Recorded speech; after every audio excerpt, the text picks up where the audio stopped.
Isang basura. Iyan ang tingin nila sa akin, sa kabila ng paglilinis ko sa mga dumi nila. Habang ang kapatid ko ay tinitingala sa langit bilang isang bayani, ako naman ay itinuturing na mantsa sa sahig na dapat tapakan. Pero ngayong gabi, ang paliparang ito, na dati ay kulungan ko, ay magiging pag-aari ko na. Sino ngayon ang basura? Sino ngayon ang titingala? Magsisimula na ang paglilipad ng katotohanan at sisiguraduhin kong walang matitirang anino ng inyong kapalaluan. Isang hamak na tagalinis ng dumi ka lang, Sandro. Huwag na huwag mong kakalimutan na ang lugar mo ay nasa paanan namin dahil kailanman ay hindi ka makakalipad gaya ng iyong kuya.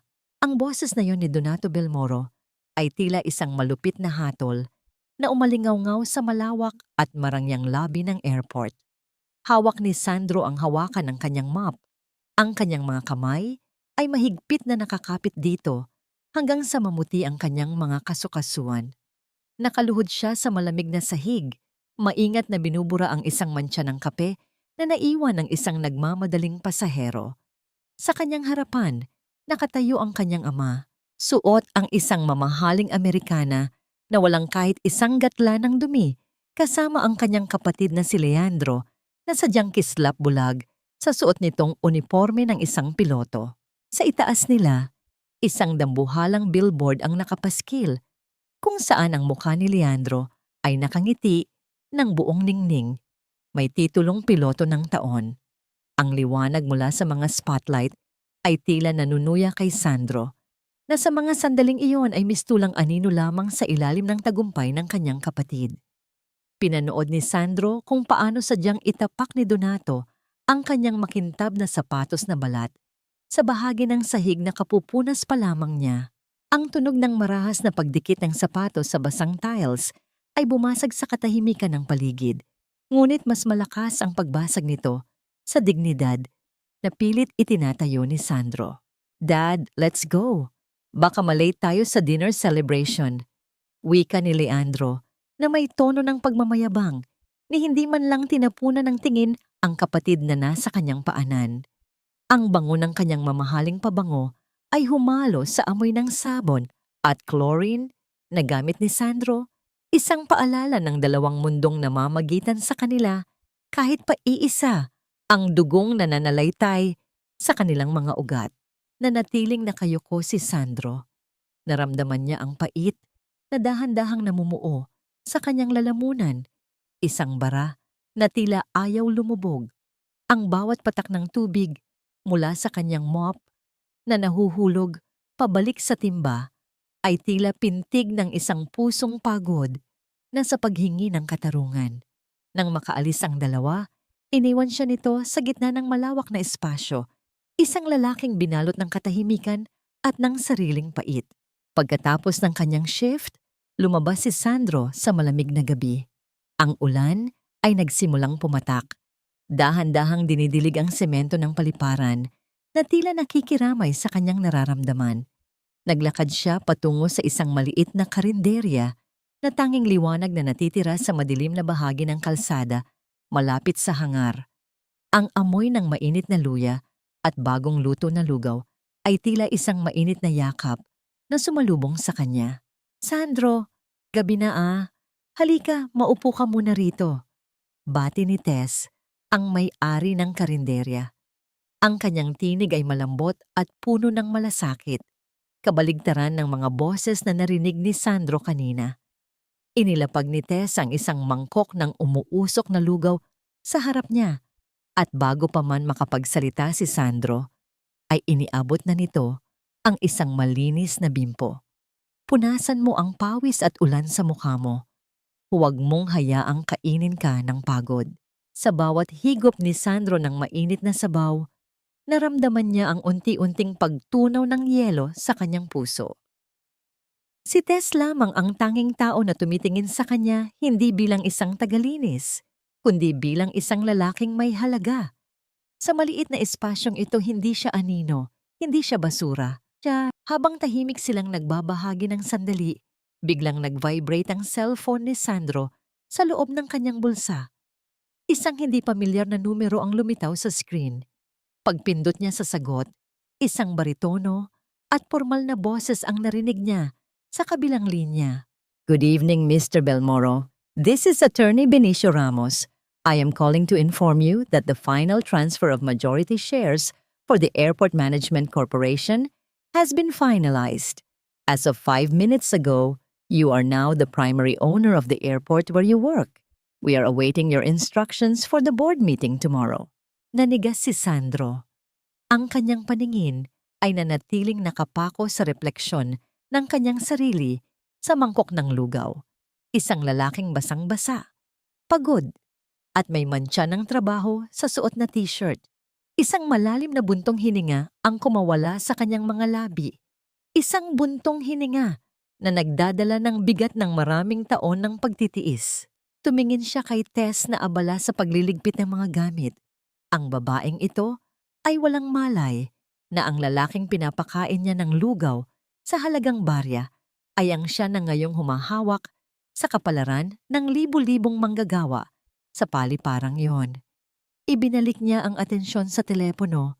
Ang kanyang boses ay naging matatag, malamig, at puno ng determinasyong matagal na niyang ikinubli.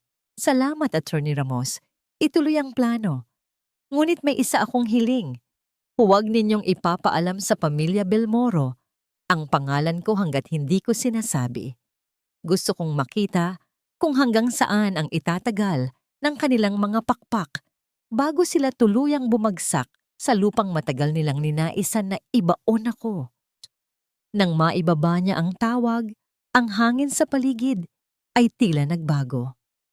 Ang ulan na kanina ay tila malungkot ay naging isang awit ng pagsisimula. Tumingala si Sandro sa langit, kung saan ang mga ilaw ng mga eroplanong lumilipad ay tila mga bituin na maaari na niyang abutin. Ngunit sa likod ng tagumpay na ito, isang tanong ang nananatiling nakaukit sa kanyang isipan. Kapag nalaman na nila ang katotohanan, may matitira pa bang puwang para sa patawad o ang huling hantungan ba ng pamilyang ito ay ang tuluyang pagkakawatak-watak sa ilalim ng bigat ng kanilang sariling kapalaluan? Nanatiling nakatitig si Sandro sa screen ng kanyang cellphone kahit matagal na itong namatay. Ang bawat salita ni Attorney Ramos ay tila mga hiyas na kumikinang sa gitna ng putik ng kanyang kasalukuyang kalagayan. Sa loob ng maraming taon, siya ang basahang ginagamit ng pamilya Belmoro upang punasan ang kanilang mga dungis. Ngunit ngayon, ang bawat sulok ng paliparang iyon, mula sa pinakamataas na control tower hanggang sa pinakamaliit na bitak sa semento ng runway, ay nasa ilalim na ng kanyang kapangyarihan. Ngunit sa kabila ng dambuhalang tagumpay na ito, ang tanging nararamdaman ni Sandro ay ang init ng sabaw na gumagapang sa kanyang sikmura at ang malalim na pagod sa kanyang mga balikat. Tumingin siya kay Tess na abala sa pagpupunas ng mga mesa. Ang mga kamay ng babae ay magaspang, may mga bakas ng paso mula sa pagluluto. At ang kanyang mga mata ay nagdadala ng bigat ng isang buhay na puno ng sakripisyo. Sandro, ayos ka lang ba? Parang nakakita ka ng multo riyan. Pansinin ni Tess habang inilalapag ang basahan at naupo sa tapat niya. Ang liwanag ng isang bumbilya sa kisame ay nagbibigay ng madilaw na anino sa kanyang mukha na nagpapakita ng mga linyang dulot ng pag-aalala. Wala ito, Tess. May naalala lang ako. Mahinahong sagot ni Sandro. Salamat sa lugaw. Ito lang yata ang nagpapanatili sa akin na buo sa loob ng mahabang panahon. Ngumiti si Tess, isang nangiting tila gamot sa sugat ng kaluluwa. Alam mo namang welcome ka rito kahit kailan. Minsan, naiisip ko, kung wala ka rito para tulungan ako sa mga mabibigat na gamit, baka matagal na akong sumuko. Mahirap maging mag-isa, Sandro. Mahirap ang walang masandalan. Dama ni Sandro ang lungkot sa tinig ni Tess. Alam niyang goafu si Tess at tanging ang munting karinderya na ito ang bumubuhay sa kanila ng kanyang anak na nag-aaral sa probinsya. Sa bawat gabi na naglalagi siya rito, nakikita niya ang sarili kay Tess. Dalawang kaluluwang tila itinapon sa gilid ng kalsada, Pilit na bumabangon sa gitna ng ingay ng mundong hindi sila naririnig. Napansin ni Sandro ang isang paa ng lamesang kinakainan nila na bahagyang gumagewang. Hindi siya nag-atubili. Kumuha siya ng isang maliit na piraso ng karton mula sa kanyang bag. Tinuptap ito ng ilang beses at dahan-dahang isiningit sa ilalim ng paa ng lamesa.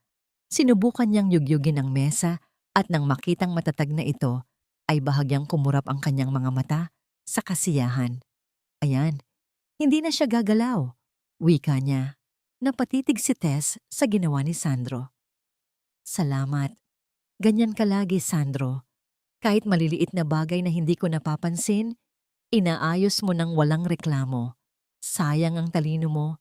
Sa paglilinis lang ng sahig sa airport, you deserve more than that. Ngumiti ng mapait si Sandro.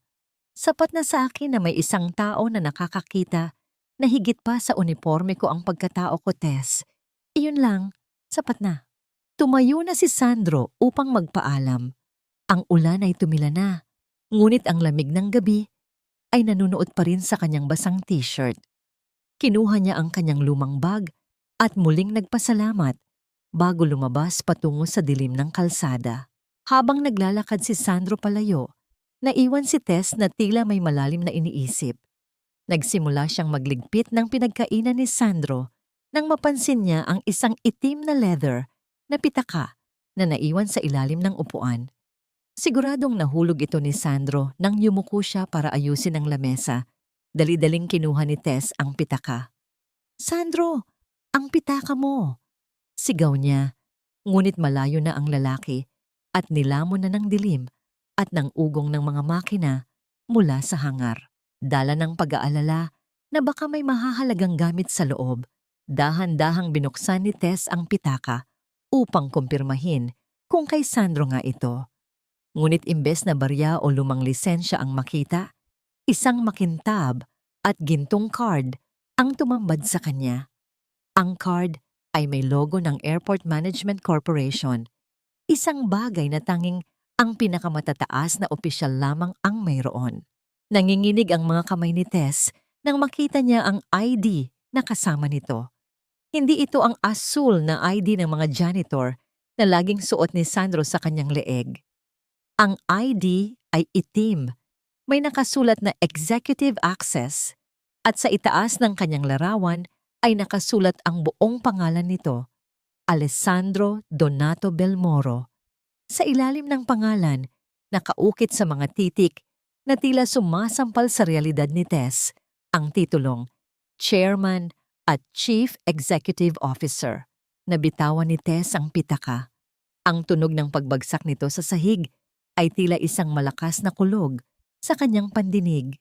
Sino ba talaga ang lalaking gabi-gabing kumakain sa kanyang karinderya?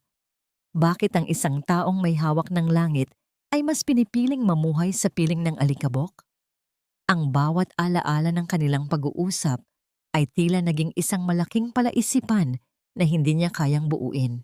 Hindi nagpatulog kay Tess ang bigat ng katotohanang hawak niya sa loob ng kanyang maliit na silid.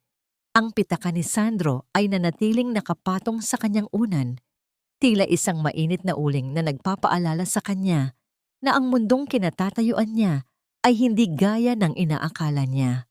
Sa tuwing ipipikit niya ang kanyang mga mata, ang nakikita niya ay ang mukha ni Sandro. Ang lalaking tahimik na nag-aayos ng kanyang lamesa. Ang lalaking tumatanggap ng mga tira-tirang pagkain ng may pasasalamat. At ang ID na nagsasabing siya ang nagmamay-ari ng langit na tinitingala ng lahat. Kinaumagahan, habang abala si Tess sa paghihiwa ng mga sibuyas para sa kanyang paninda, isang marangya at kulay abong sasakyan ang huminto sa tapat ng kanyang karinderya. Ang ugong ng makina nito ay tila isang malakas na hudyat na nagpatahimik sa mga kapitbahay na nagsisimula pa lamang sa kanilang araw. Mula sa loob ng sasakyan, bumaba si Tita Bella, ang nakatatandang kapatid ni Donato Belmoro. Suot nito ang isang matingkad na pulang bestida at mga alahas na kumikinang ng husto sa ilalim ng sikat ng araw. Na tila ba bawat diamanteng suot niya ay isang sandata upang ipangalandakan ang kanyang yaman. Ang tunog ng pagtatama ng kanyang mga takong sa semento ay tila mga saksak ng karayom sa katahimikan ng eskinita. Lumapit siya sa karinderya ni Tess nang may takip na panyo sa kanyang ilong, tila nandidiri sa amoy ng ginigisa na bawang at bagoong. Diyos ko, Maribel, how can you breathe in this place? It smells like poverty and grease. Wika ni Bella sa isang matinis at mapangasar na boses. Ang kanyang mga mata ay gumagala sa bawat sulok ng karinderya. Tila hinahanap ang anumang dumi na maaari niyang punahin. Ano pong maipaglilingkod ko sa inyo, Ma'am Bella? Mahinahong tanong ni Tess, bagaman nararamdaman niya ang panginginig ng kanyang mga daliri sa ilalim ng hapag. Oh please, don't act so formal. Narinig ko kasi na dito raw madalas tumatambay ang paborito naming problem child, si Sandro. Sagot ni Bella na may kasamang sarkastikong tawa. Tell me, Tess, bakit mo ba pinapakain ang pusakal na yon? You know, you're just wasting your resources. Si Sandro ay parang mancha sa pamilya Belmoro na hindi mabura-bura. He's a loser, and associating with him only makes you look more cheap. Napahigpit ang hawak ni Tess sa kanyang kutsilyo. Gusto niyang isampal sa mukha ng babaeng ito ang ID na nakita niya kagabi. Ngunit nanaig ang kanyang pangako sa sarili na mananatiling tahimik. Si Sandro po ay isang mabuting tao. Hindi po siya basura. Mabuti? Honey, ang kabutihan ay hindi nakakapagbayad ng bills. Singal ni Bella habang tinitingnan ang kanyang bagong manicure. Anyway, I didn't come here just to talk about that janitor. I need a favor. Alam mo namang delayed ang dividends ko mula sa airport dahil sa mga bago at istriktong polisiya ng bagong management. I need 50,000 pesos. Cash. Babayaran kita kapag naayos na ang lahat. Isipin mo na lang na investment ito para hindi ko ipasara ang pwesto mo dahil sa mga violations na pwede kong gawa ng paraan. Napatigagal si Tess. Ang iro niya ng sitwasyon ay tila isang malupit na biro. Ang mayamang si Bella, na kung hamakin si Sandro ay wagas, ay humihingi ng tulong sa isang maliit na tindera dahil lamang sa bagong management na hindi niya alam ay ang mismong taong kinukutya niya. Wala po akong ganyang kalaking pera, Ma'am Bella. Sagot ni Tess nang may paninindigan. Wala? O itinatago mo para sa paborito mong alagang janitor? Bulyaw ni Bella. Ang kanyang mukha ay namula sa galit. Tandaan mo ito, Tess. You are just a karinderya owner, isang hamak na tagaluto. Huwag kang filingera na akala mo ay may kapangyarihan ka rito. Ang mga Belmoro ang nagmamay-ari ng hangin na nilalanghap ninyo. Sa bawat salitang lumalabas sa bibig ni Bella, mas lalong tumitindi ang awa ni Tess para kay Sandro. Paano nagawang tiisin ng lalaking yon ang ganitong uri ng pamilya sa loob ng maraming taon? Nang makaalis ang sasakyan ni Bella, naiwan si Tess na nanginginig ang buong katawan. Hindi siya natatakot para sa sarili, kundi natatakot siya sa puot na maaaring nararamdaman ni Sandro. Samantala, sa kabilang bahagi ng lungsod, malayo sa usok ng karinderya at sa ingay ng paliparan, isang tahimik na elevator ang mabilis na paakyat sa pinakamataas na palapag ng isang marangyang penthouse. Ang tunog ng pagbukas ng pinto nito ay naghudyat ng pagpasok sa isang mundong punong-puno ng salamin at bakal. Naglakad ang isang lalaki patungo sa malawak na bintana na nakaharap sa buong Metro Manila. Wala na ang suot niyang kupas na asul na uniforme. Wala na ang amoy ng chlorine at sabon. Ngayon, suot niya ang isang pasadyang itim na suit na nagbibigay diin sa kanyang malawak na balikat at matikas na tindig. Pinagmasdan ni Sandro ang mga ilaw ng syudad sa ibaba.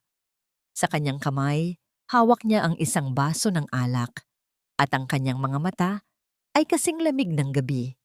Ang kanyang anino ay humahaba sa makintab na sahig. Isang anino na hindi na kayang tapakan ni Donato o pagtawanan ni Leandro. Chairman, handa na po ang lahat para sa board meeting bukas.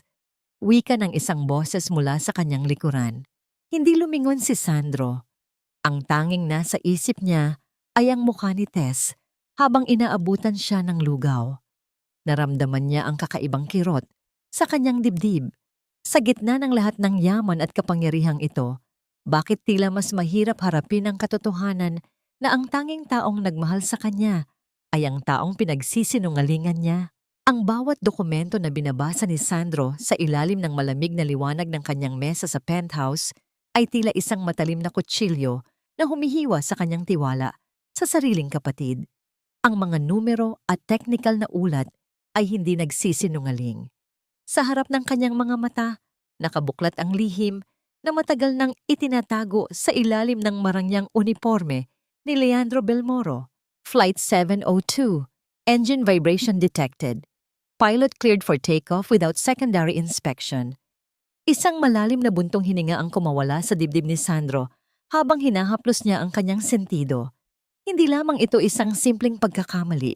Ito ay isang sadyang pagbaliwala sa kaligtasan ng daan-daang pasahero para lamang mapanatili ang record ng pagiging on time.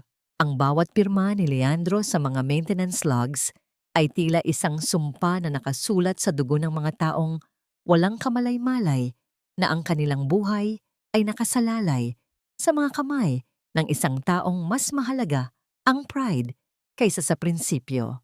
Nabalik ang diwa ni Sandro nang maalala niya ang mga salita ng kanyang ama. Si Leandro ang dangal ng pamilyang ito, Sandro. Siya ang nagdadala sa atin sa langit habang ikaw ay nananatiling nakadikit sa dumi ng lupa. Ang sakit ng mga salitang iyon ay tila isang sariwang sugat na muling binuksan ng mga dokumentong hawak niya. Ang kapatid na tinitingala ng kanilang ama ay ang siya mismong naglalagay sa panganib sa pangalang pilit nilang pinoprotektahan. Upang kumpirmahin ang kanyang mga natuklasan, nagpa siya si Sandro na bumalik sa paliparan sa kalaliman ng gabi. Ngunit hindi bilang si Chairman Alessandro, kundi sa anyo ng taong hindi napapansin ng lahat, ang tagalinis. Isinuot niyang muli ang kanyang kupas na uniforme, kinuha ang kanyang mop at timba, at pumasok sa restricted area ng operations office. Ang amoy ng lumang papel at kape ay sumalubong sa kanya, isang pamilyar na kapaligiran na naging saksi sa kanyang mga taon ng pagtitiis. Sa gitna ng katahimikan ng gabi, ang tanging naririnig ay ang mahinang pag-ikot ng mga bentilador sa kisame at ang ritmo ng kanyang sariling paghinga. Maingat siyang lumapit sa filing cabinet kung saan nakatago ang mga physical logbooks. Ang bawat hakbang niya sa makintab na sahig ay tila isang mabigat na pasanin. Nang mahanap niya ang tamang folder, mabilis niyang binuklat ang mga pahina. Doon, nakita niya ang orihinal na ulat ng mga technician, mga babalang binaliwala at mga pirma ni Leandro na sadyang pinatungan ang mga pulang marka ng panganib. Bakit kuya? Bakit kailangan mong umabot sa ganito? Bulong ni Sandro sa sarili habang nararamdaman ang panginginig ng kanyang mga kamay. Ang galit at lungkot ay naghalo-halo sa kanyang dibdib. Gusto niyang isigaw ang katotohanan, ngunit alam niyang sa mundong ito, ang boses ng isang tagalinis ay walang halaga laban sa ginto ng isang tanyag na piloto. Biglang naputol ang kanyang pag-iisip nang marinig niya ang tunog ng mga papalapit na yabag ng sapatos sa pasilyo. Ang bawat tunog ng takong sa semento ay tila isang babala na hindi siya dapat naroroon.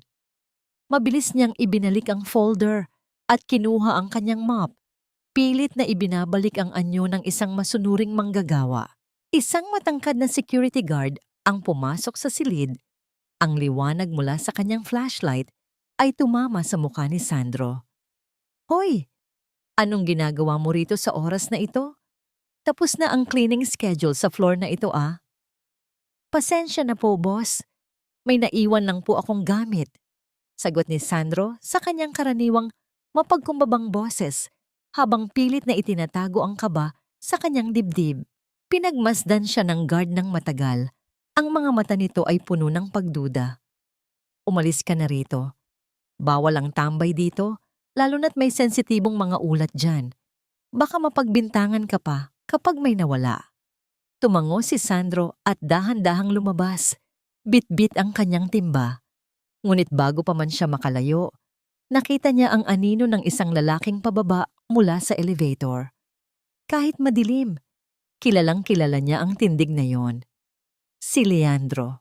Nagtago si Sandro sa likod ng isang malaking poste.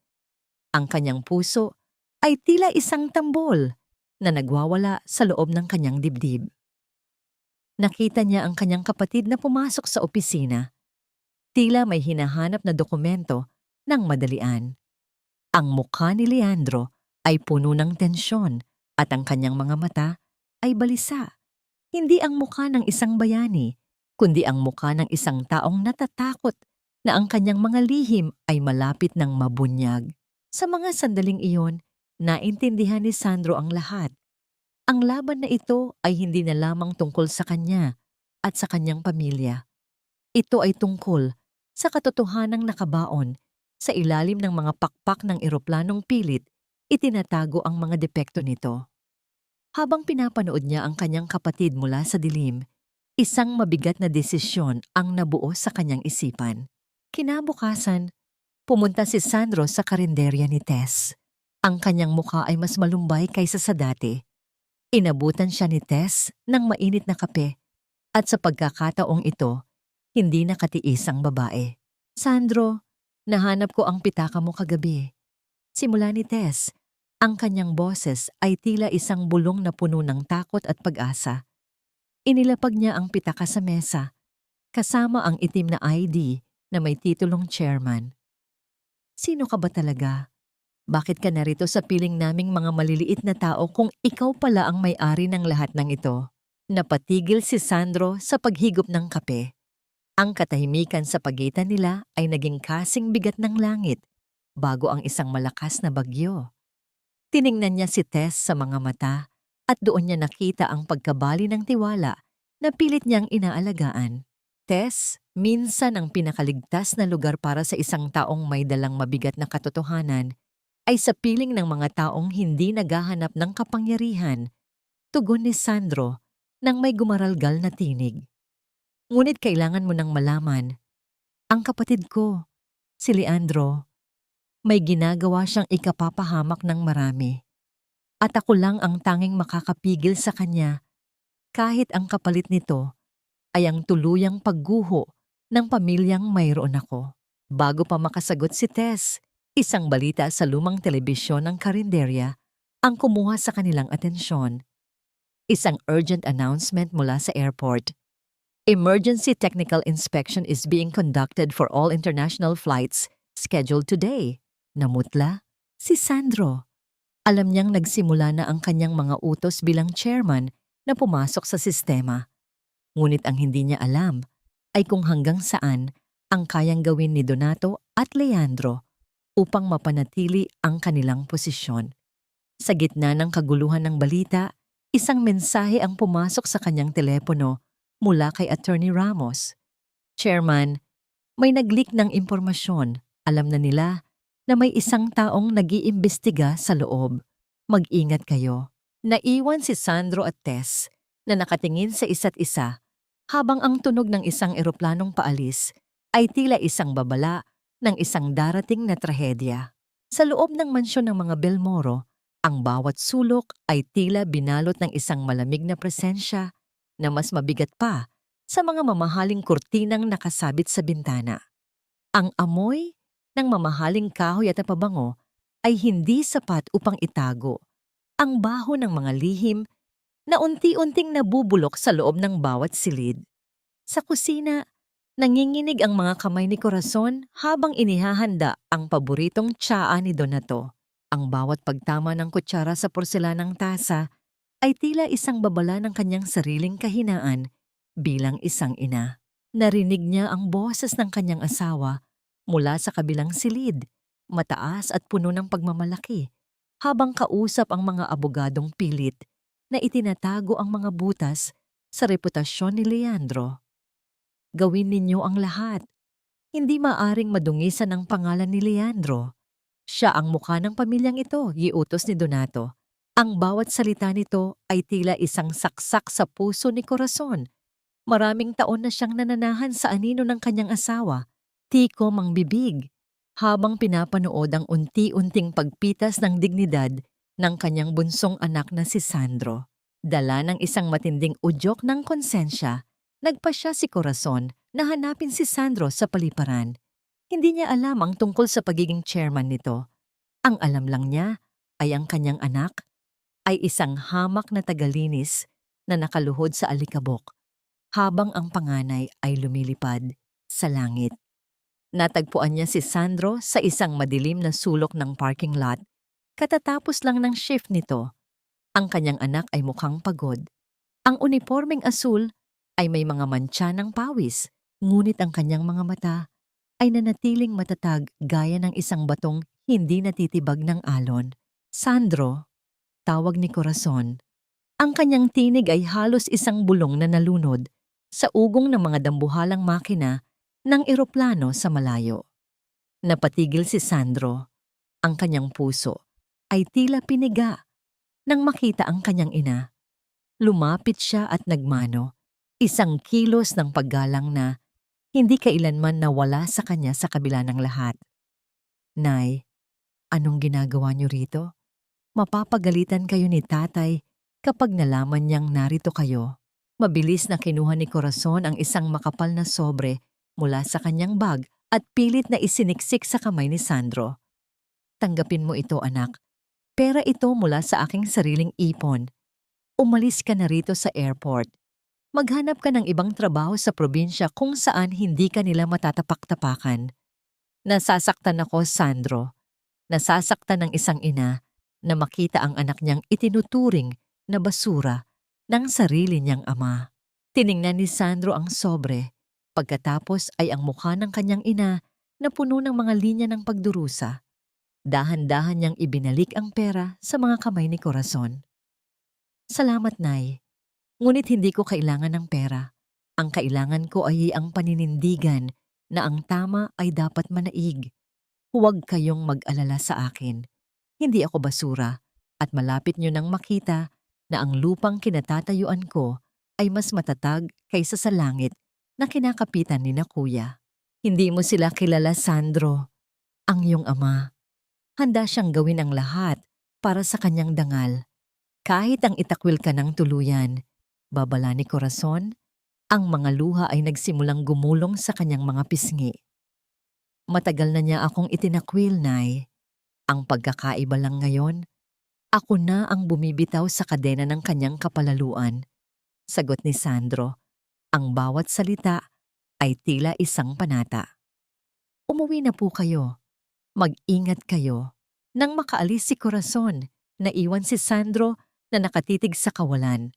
Ang bawat patak ng luha ng kanyang ina ay tila naging gasolina na lalong nagpaalab sa kanyang determinasyon. Bumalik siya sa karinderya ni Tess, kung saan ang katahimikan ay naging mas malalim pagkatapos ng kanilang pag-uusap tungkol sa kanyang tunay na ID. Si Tess ay naroon, nagliligpit ng mga upuan. Hindi ito tumitingin kay Sandro, tila nahihiya o natatakot sa bagong katotohanang natuklasan. Ang tunog ng pag-urong ng mga kahoy na upuan sa semento ay tila isang malungkot na musika sa gitna ng gabi. Tess! Tawag ni Sandro. Hindi nagbago ang tingin ko sa'yo. Kahit anong mangyari, ang karinderyang ito ang tanging lugar kung saan naramdaman kong tao ako. Huminto si Tess at tumingin sa kanya. Ang kanyang mga mata ay puno ng katanungan. Sandro, ang taong may-ari ng airport ay hindi kumakain ng lugaw sa tabi ng kalsada. Bakit kailangang magsinungaling? Bakit mo hinayaang laitin kanina Bella at Donato? Kung pwede mo naman silang pabagsakin sa isang iglap? Dahil ang pagbagsak ay mas masakit kapag nasa rurok ka na ng iyong kayabangan, Tess. At higit sa lahat, dahil gusto kong makita kung sino ang mananatili sa tabi ko kapag wala akong kahit ano. Paliwanag ni Sandro. Lumapit siya ng bahagya. Sapat na upang maramdaman ang init ng presensya ng isa't isa, ngunit nanatili ang kagalang-galang na distansya. Mananatili ka ba, Tess? Hindi nakasagot si Tess, ngunit ang pagtango ng kanyang ulo ay sapat na upang bigyan si Sandro ng lakas na kailangan niya. Sa mga sandaling iyon, ang katahimikan ay bumasag ng isang biglaang balita mula sa radyo sa loob ng karinderya. Ang boses ng announcer ay puno ng tensyon. Isang kumpirmasyon mula sa Airport Authority. Isang malaking investigasyon ang kasalukuyang isinasagawa laban sa ilang matataas na opisyal at piloto dahil sa mga alegasyon ng paglabag sa safety protocols. Ayon sa ulat, may isang seryosong banta sa isang international flight na nakatakdang umalis bukas ng madaling araw. Sa mansyon ng mga Belmoro, marahas na ibinaba ni Donato ang kanyang baso ng alak na nagdulot ng pagtalsik ng likido sa kanyang mamahalin na carpet. Ang kanyang mukha ay kasing pula ng apoy. Sino ang nag-utos nito? Alamin ninyo kung sino ang chairman na ito na bigla na lang sumulpot. Hindi ko hahayaang sirain niya ang pamilya ko. Lumingon si Donato sa kanyang abogado nang may nakakatakot na ningning sa mga mata. Gawan ninyo ng paraan. Kung kailangang itakwil ang batang iyon sa lahat ng records, gawin ninyo. Burahin ninyo ang pangalang Sandro Belmoro sa kasaysayan ng pamilyang ito bago pa niya tayo madamay sa kanyang paghihiganti. Hindi alam ni Donato na habang binuburan niya ang pangalan ng kanyang anak, ay siya ring pagbubura niya sa sarili niyang kaligtasan. Habang ang gabi ay lumalalim, isang mabigat na ulap ang bumalot sa paliparan. Isang lihim na pagpupulong ang nagaganap sa cockpit ng isang eroplano, kung saan si Leandro ay pawis na pawis habang kausap ang isang technician. Ayusin mo ito! Hindi pwedeng hindi lumipad ang flight na ito bukas. Ang reputasyon ko ang nakataya rito. Sigaw ni Leandro. Ngunit ang technician ay napailing lamang. Sir, masyadong delikado. Ang makina ay hindi nakakayanin. I don't care. Paliparin mo ang eroplano. Ang bawat tibok ng orasan sa pader ng karinderya ay tila isang hakbang patungo sa isang bangin. Tumingin si Sandro sa kanyang orasan. Ang laban ay hindi na lamang tungkol sa shares at pera. Bukas, sa pagsikat ng araw, isang buhay o daan-daang buhay ang nakataya. At sa huling pagkakataon, bago ang malaking bagyo, hinawakan ni Sandro ang kamay ni Tess ng panandalian, isang haplos na puno ng takot at determinasyon. Ano man ang mangyari bukas, Tess, hanapin mo ako sa dulo ng runway, bulong ni Sandro. Hindi mo alam ang pakiramdam ng laging nasa likod, Sandro. Doon ka nararapat, sa anino ko, dahil doon ka lang ligtas sa sarili mong kawalan ng halaga. Ang mga salitang yon ni Leandro, na binigkas noong sila ay mga bata pa lamang, ay tila isang multong bumabalik sa bawat pagpikit ng mga mata ni Sandro. Nakatayo siya ngayon sa gilid ng hangar-apat, ang lugar kung saan nagsimula ang lahat ng kanyang sakit. Ang amoy ng langis ng eroplano at ang malamig na simoy ng hangin ay tila isang makinang nagpabalik sa kanyang gunita. 15 taon na ang nakalilipas. Tila bumalik ang kanyang gunita sa isang mainit na hapon noong sila ay teenager pa lamang. Isang malaking sunog ang sumiklab sa loob ng lumang maintenance shed ng airport dahil sa isang sirang electrical wire. Sa loob ng naglalagablab na silid, naisuko ng isang matandang mekaniko ang kanyang hininga dahil sa kapal ng usok. Habang ang lahat ay tumatakbo palayo, si Sandro, na noon ay payat at mahiyaing bata, ang siyang pumasok sa loob ng apoy. Gamit ang kanyang murang lakas, kinaladkad niya ang matanda palabas. Ang kanyang balat ay bahagyang nalunod sa init, at ang kanyang baga ay tila sasabog na sa usok. Nang makalabas siya, hapo at nangingitim ang mukha, dumating si Donato kasama ang mga bumbero. Ngunit bago pa man makapagsalita si Sandro, ay lumapit si Leandro. Suot ang kanyang malinis na uniforme ng flight school at hinarap ang kanilang ama. Dad, itinigil ko ang apoy sa kabilang panig at tinawagan ko agad ang rescue. Mabuti na lang at nailabas natin siya. Nakita ni Sandro kung paano nagniningning ang mga mata ni Donato habang yakap ang balikat ni Leandro. Iyan ang anak ko, isang tunay na Belmoro, matapang at maasahan. Samantala, si Sandro ay nanatiling nakaupo sa damuhan, nanginginig ang mga kamay at walang boses na lumabas sa kanyang lalamunan upang sabihin ang katotohanan. Sa halip na purihin, ang tanging natanggap niya mula sa ama ay isang mapanghusgang tingin. At ikaw, Sandro? Bakit ka narito sa gitna ng panganib? Nagkakalat ka lang ng dumi at abala. Ang hapdi ng sugat sa kanyang braso noong araw na yon ay hindi kasing sakit ng sugat sa kanyang puso. Ang medalya ng kabayanihan na ibinigay ng pamunuan ng airport ay isinuot kay Leandro, habang si Sandro ay nanatiling anino sa likod ng palakpakan. Doon niya natutunan na sa mundong ito, ang katotohanan ay madalas na natatabunan ng kinang ng isang magandang kwento. Nabalik lamang ang diwa ni Sandro nang marinig niya ang tunog ng isang mabigat na cargo truck na pumarada sa malapit. Inalis niya ang kanyang paningin sa lumang shed at ibinalik ang sarili sa kasalukuyan. Nakita niya si Tess na paparating. Bit-bit ang ilang supot ng pagkain para sa mga tauhan ng cargo area na nag-overtime. Ang simpleng presensya ng babae ay tila isang liwanag na nagtataboy sa madidilim na anino ng kanyang nakaraan. Sandro, kanina pa kita tinatawag. Tila malalim ang iniisip mo. Wika ni Tess, ang kanyang tinig ay puno ng lambing habang pinupunasan ng pawis sa noo ni Sandro gamit ang kanyang sariling panyo. Wala ito, Tess. Naalala ko lang ang mga bagay na dapat ko nang kinalimutan. Tugon ni Sandro habang hinahayaan ng sarili na maramdaman ang kalinga ng babae. Salamat sa pagpunta rito. Masyadong mapanganib ang cargo area sa ganitong oras.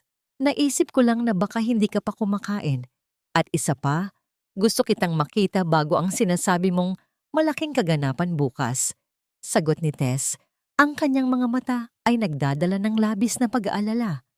Mag-iingat ka, Sandro. Ang mga taong nasanay sa kapangyarihan ay hindi basta-basta bumibitaw nang hindi nananakit ng iba. Habang sila ay naglalakad sa pagitan ng matataas na salansan ng mga bakal na crate sa cargo bay, isang kakaibang tunog ang narinig nila. Ang tunog ng pagbiyak ng kahoy at ang marahas na pagguga ng mga kadenang bakal na nakatali sa itaas. Ang isa sa mga forklift ay tila nawalan ng kontrol at bumangga sa isang hilera ng mga dambuhalang kargamento. Ang mga crate na lulan ng mabibigat na piyesa ng makina ay nagsimulang tumagilid patungo sa kinaroroonan ni Tess. Ang bawat segundo ay tila bumagal.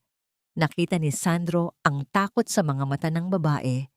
Ang kanyang katawan ay tila nanigas sa gitna ng panganib.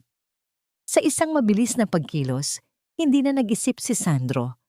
Itinulak niya si Tess palayo sa landas ng bumabagsak na kargamento at binalot ang kanyang sariling katawan bilang proteksyon. Ang malakas na pagtama ng mga bakal na crate sa semento ay nagdulot ng pagyanig sa buong paligid, kasunod ang pagkalat ng alikabok at usok na bumalot sa kanila. Ang katahimikan ay naging kasing bigat ng mga kargamentong nakabagsak. Sandro! Sandro! Sigaw ni Tess. Ang kanyang tinig ay nanginginig sa takot, habang pilit na hinahawi ang makapal na usok. Nang humupa ang alikabok, nakita ni Tess si Sandro na nakahandusay sa tabi ng mga crates. Ang kanyang braso ay may malalim na sugat at ang kanyang uniforme ay muling nadungisan ng langis at dugo. Isang eksenang tila pag-uulit ng kanyang nakaraan. Ngunit sa pagkakataong ito, nang magmulat si Sandro ng kanyang mga mata at makita ang kaligtasan ni Tess, isang tipid na ngiti ang lumitaw sa kanyang mga labi. Ayos ka lang ba, Tess? Bulong niya. Ang boses ay mahina, ngunit puno ng katatagan. Habang tinutulungan ni Tess si Sandro na bumangon, isang anino ang lumitaw mula sa pinto ng operations office. Si Donato Belmoro, kasama ang mga bodyguard, ay naglalakad patungo sa kanila dahil sa kaguluhang naganap. Tumigil ang matandang Belmoro nang makita ang kanyang anak na duguang nakayakap sa isang hamak na tindera ng lugaw.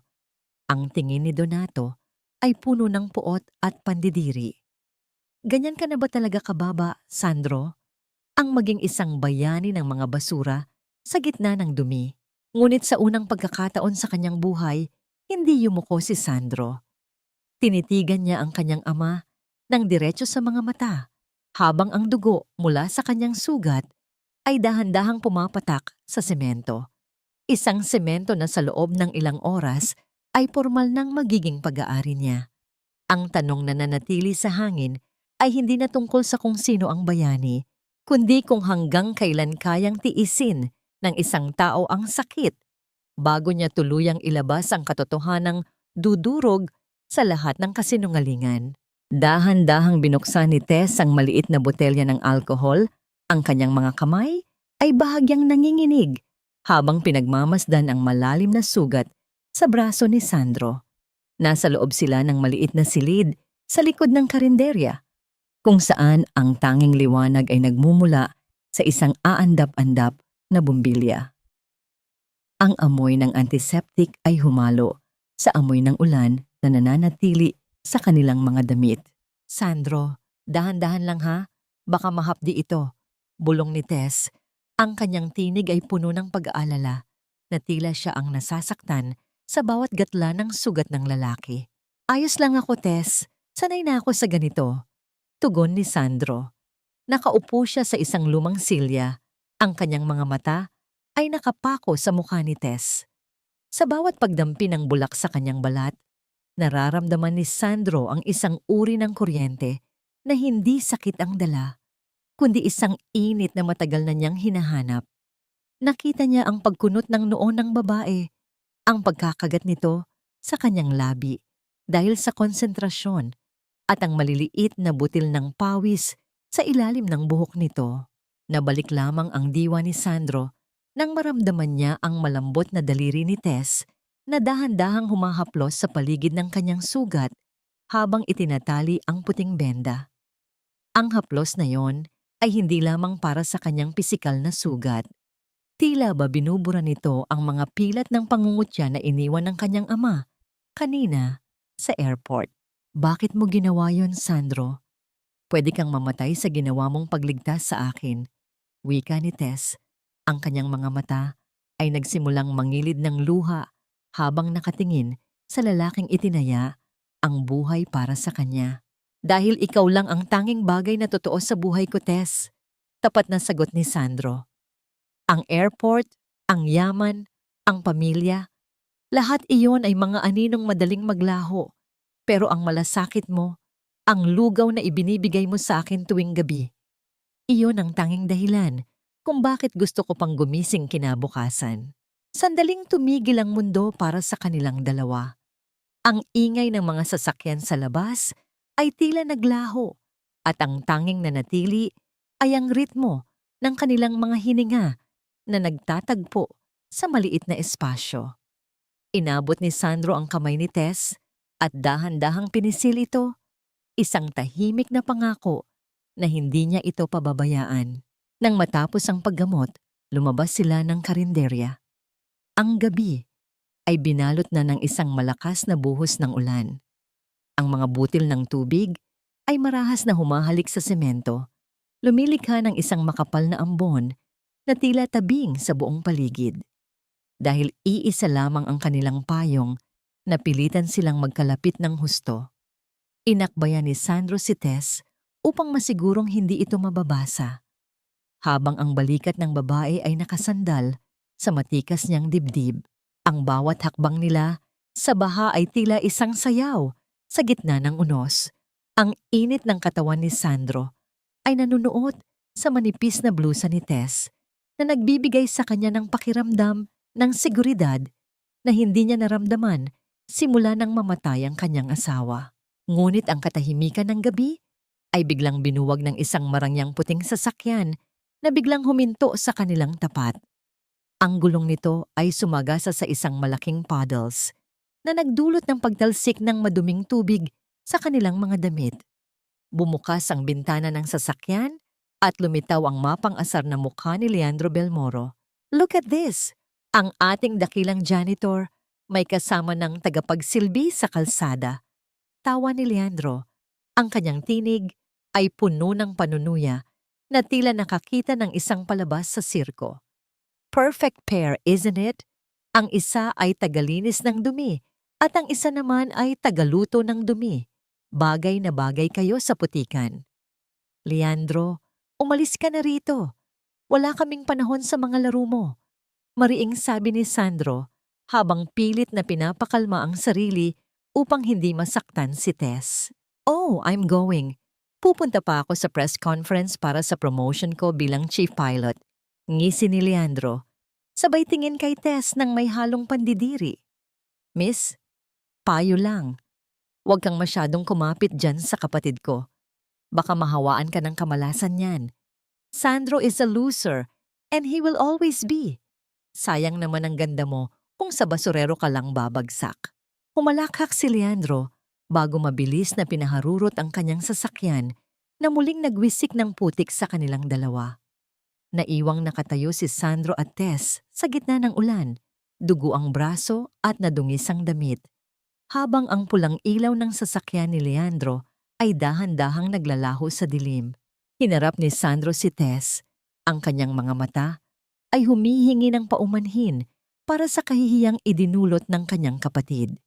Ngunit sa halip na magalit, kinuha ni Tess ang kanyang panyo at dahan-dahang pinunasan ang putik sa mukha ni Sandro. Huwag kang makinig sa kanya, Sandro. Bulong ni Tess. Hindi niya alam na ang taong tinatawag niyang basurero ay ang siyang nagmamay-ari ng puso ng isang taong hinding-hindi niya mapapantayan. Ngumiti si Sandro, ngunit sa likod ng ngiting iyon ay isang matinding pait. Alam niyang ang party ni Leandro bukas ay ang huling pagkakataon na makakatawa ang kanyang kapatid ng ganoon. Ngunit habang tinitingnan niya si Tess, isang biglaang pangamba ang sumagi sa kanyang isip. Paano kung sa pagbagsak ni Leandro ay madamay ang lahat ng mahal niya? Paano kung ang tagumpay na pinapangarap niya para sa katarungan ay ang siyang magiging mitya ng tuluyang pagkawala ng tanging taong nagpahalaga sa kanya? Nang makarating sila sa tapat ng bahay ni Tess, tumigil si Sandro at hinarap ang babae. Tess, bukas ng gabi, ano man ang marinig mo sa balita, ano man ang mangyari sa airport, tandaan mo lang na ginawa ko ang lahat para sa atin. Iniwan ni Sandro ang isang nalilitong si Tess sa tapat ng kanyang pinto. Habang naglalakad palayo si Sandro sa gitna ng ulan, ang kanyang anino ay tila unti-unting lumalaki, handang lamunin ang lahat ng kasinungalingan ng pamilya Belmoro. Ngunit sa kanyang bulsa, ang kanyang cellphone ay muling nag-vibrate. Isang mensahe mula sa kanyang abogado. Chairman, nalaman na ni Donato ang tungkol sa iyong sikretong relasyon sa tindera. Balak nilang gamitin si Tess para pilitin kang pirmahan ang paglilipat ng lahat ng shares pabalik kay Leandro. Napatigil si Sandro sa gitna ng kalsada. Ang lamig ng ulan ay hindi na niya nararamdaman, kundi ang matinding takot para sa kaligtasan ni Tess.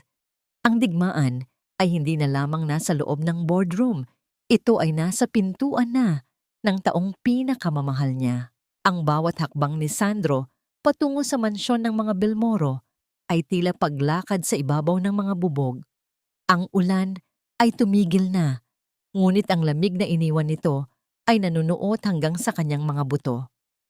Hindi siya naroroon bilang isang panauhin, kundi bilang isang biktima ng isang malupit na laro. Mabuti at dumating ka, Sandro. Akala ko ay mas pipiliin mo pang manatili sa piling ng iyong kaibigang tindera.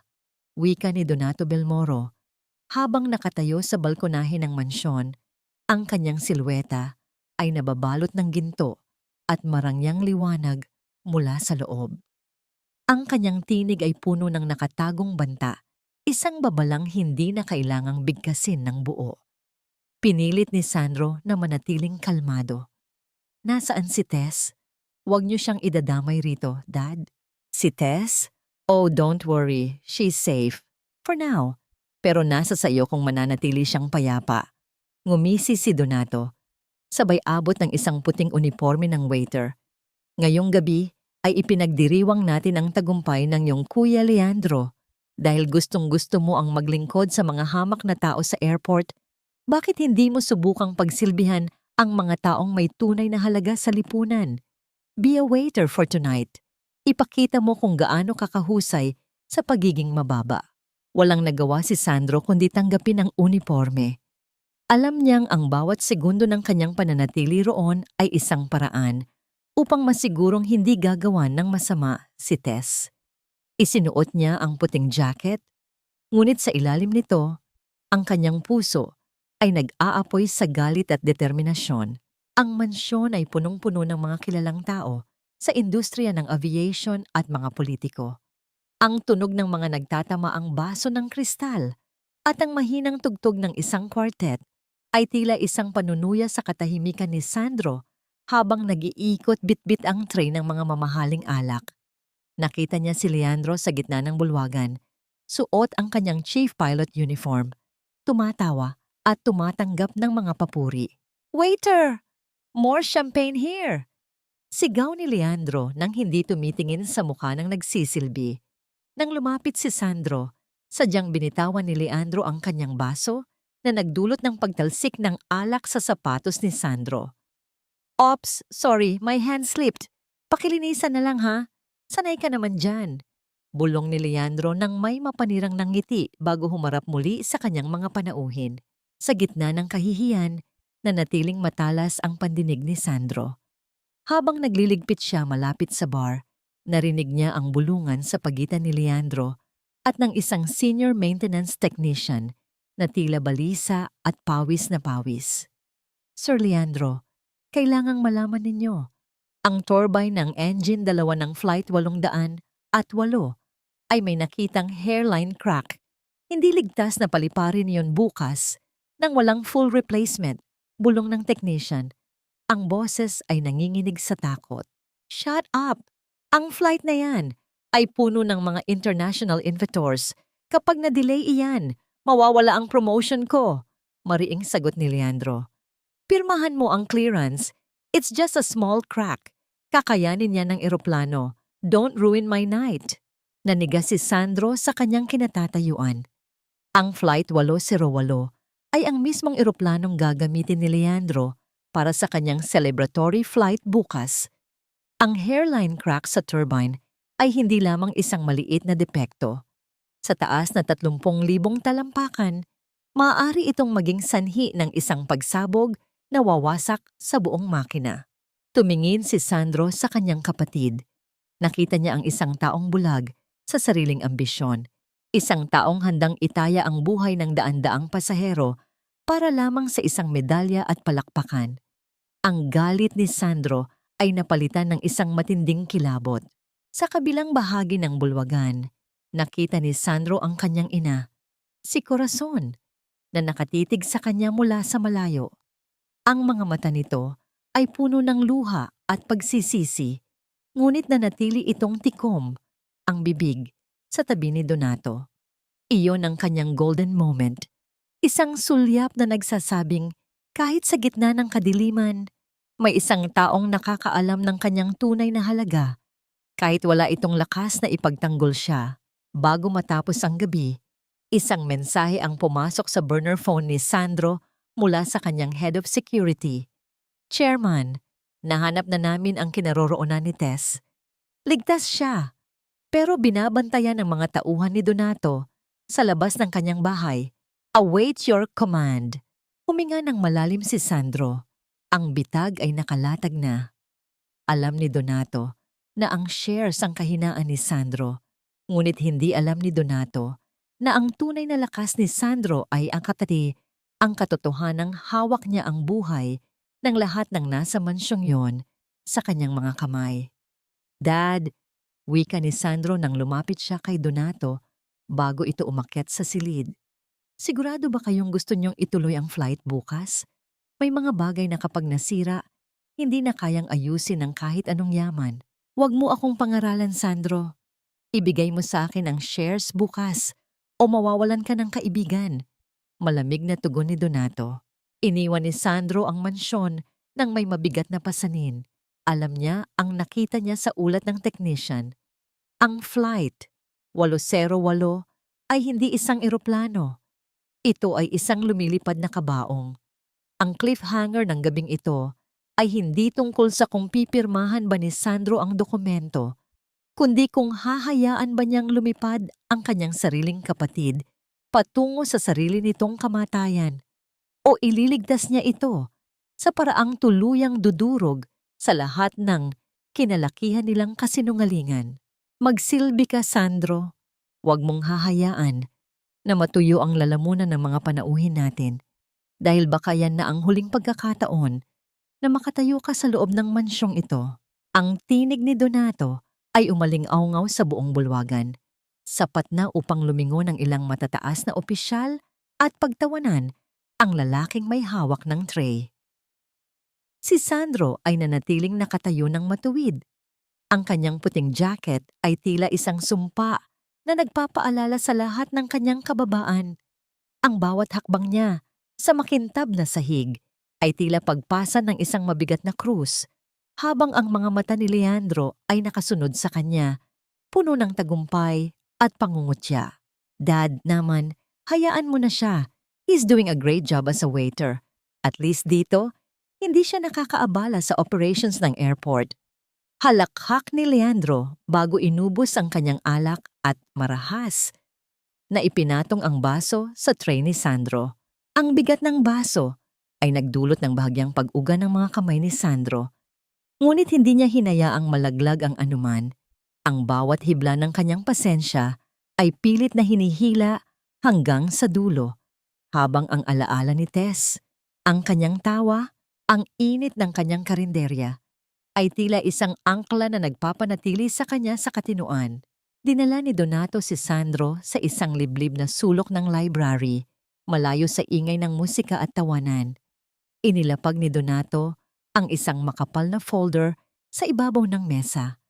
Ang mga dokumento sa loob ay ang mga shares na matagal nang pinaghirapan ni Sandro na makuha sa ilalim ng ibang pangalan. Pirman mo ito, Sandro. Ibalik mo ang lahat ng shares kay Leandro bilang regalo sa kanyang promotion. At kapag ginawa mo yan, titiyakin ko na hindi na muling magagambala ang katahimikan ng iyong kaibigang si Tess. Ngunit kung tatanggi ka, hindi na tinapos ni Donato ang kanyang banta. Ngunit ang lamig ng kanyang tingin ay sapat na upang maramdaman ni Sandro ang panganib na bumabalot sa babaeng nagbigay sa kanya ng tunay na tahanan. Naramdaman ni Sandro ang panunuyo ng kanyang lalamunan. Ang kanyang mga kamay ay dahan-dahang napakuyom sa gilid ng kanyang pantalon. Ang bawat tibok ng kanyang puso ay tila isang babala. Kung pipirma siya, maliligtas si Tess, ngunit hahayaan niyang lumipad ang isang eroplano na may depekto. Isang desisyon na maaaring pumatay sa daan-daang tao, kasama na ang kanyang sariling kapatid. Kung hindi siya pipirma, ang pamilyang Belmoro ay gagamit ng dahas upang wasakin ang tanging taong mahal niya. May isa akong kondisyon, Dad. Boses ni Sandro, na tila galing sa ilalim ng lupa ang lalim. Tiyakin ninyong ligtas si Tess, ngayon din. Pirman mo muna ang mga papel, sagot ni Donato nang may mapanirang mamonang ngiti. Bumalik sila sa bulwagan kung saan nakatakdang magbigay ng talumpati si Leandro. Ang lahat ay nakatingin sa entablado.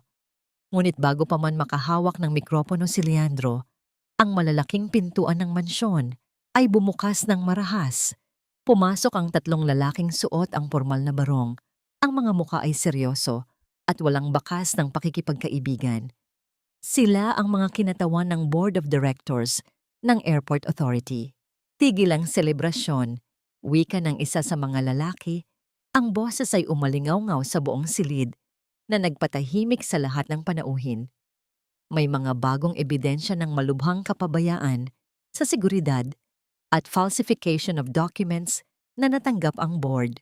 Sa bisa ng kapangyarihan ng aming bagong chairman, ang lahat ng promotions ay kanselado at si Captain Leandro Belmoro ay isa sa ilalim sa kaukulang investigasyon. Ang katahimikan sa loob ng mansyon ay naging kasing bigat ng isang kabaong. Ang mukha ni Leandro ay nawalan ng kulay, habang si Donato ay napahawak sa mesa upang hindi matumba. Ang lahat ng mata ay bumaling sa gitna ng silid, kung saan ang isang waiter, ang lalaking kanina lang, ay pinagtatawanan at hinahamak, ay dahan-dahang naghubad ng kanyang puting jacket. Inilapag ni Sandro ang jacket sa sahig at sa ilalim nito ay ang kanyang matikas na tindig na tila ba ang buong bigat ng katarungan ay nasa kanyang mga balikat. Tumingin siya sa kanyang ama at kapatid ng walang galit, kundi puno ng matinding pait. Ang sabi ko sa inyo Dad, may mga bagay na kapag nasira, hindi na kayang ayusin ng yaman. Bulong ni Sandro na narinig ng lahat. Ang tanong na naiwan sa isipan ng bawat panauhin ay hindi na kung sino si Sandro, kundi kung ano ang susunod na hakbang ng lalaking ito na binuo sa alikabok at ngayon ay humahawak sa leeg ng kanilang dangal.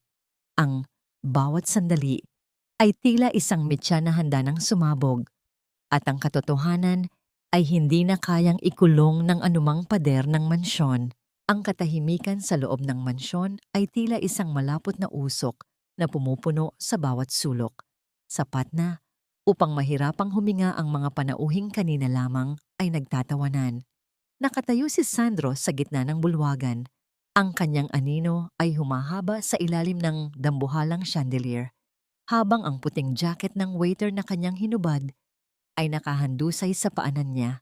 Isang simbolo ng balatkayong tuluyan na niyang winakasan. Chairman! Ang boses ni Donato ay nanginginig, hindi dahil sa lamig, kundi dahil sa matinding pagguho ng kanyang kinatatayuan.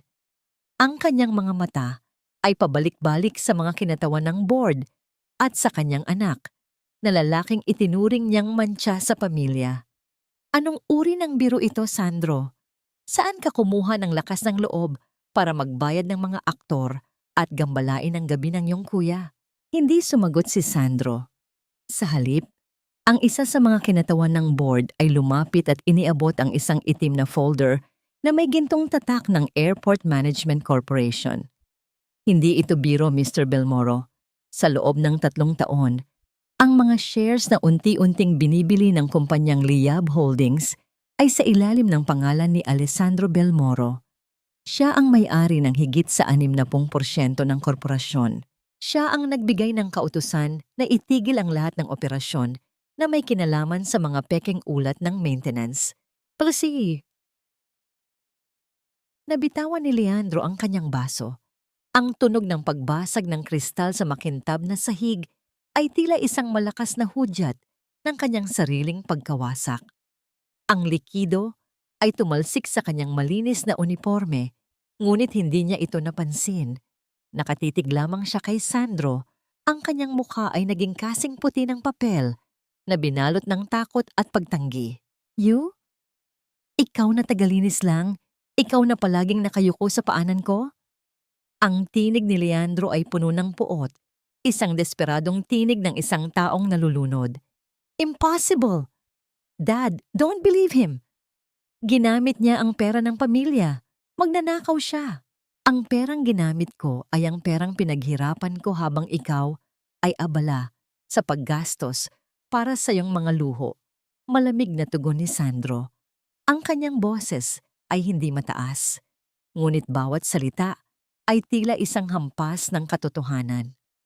Habang tinitingala mo ang langit, Leandro, nakalimutan mong ang pundasyon ng iyong paglipad ay nasa lupa. At ang lupang iyon ay matagal ko nang binili. Lumingon si Sandro sa kanyang ama.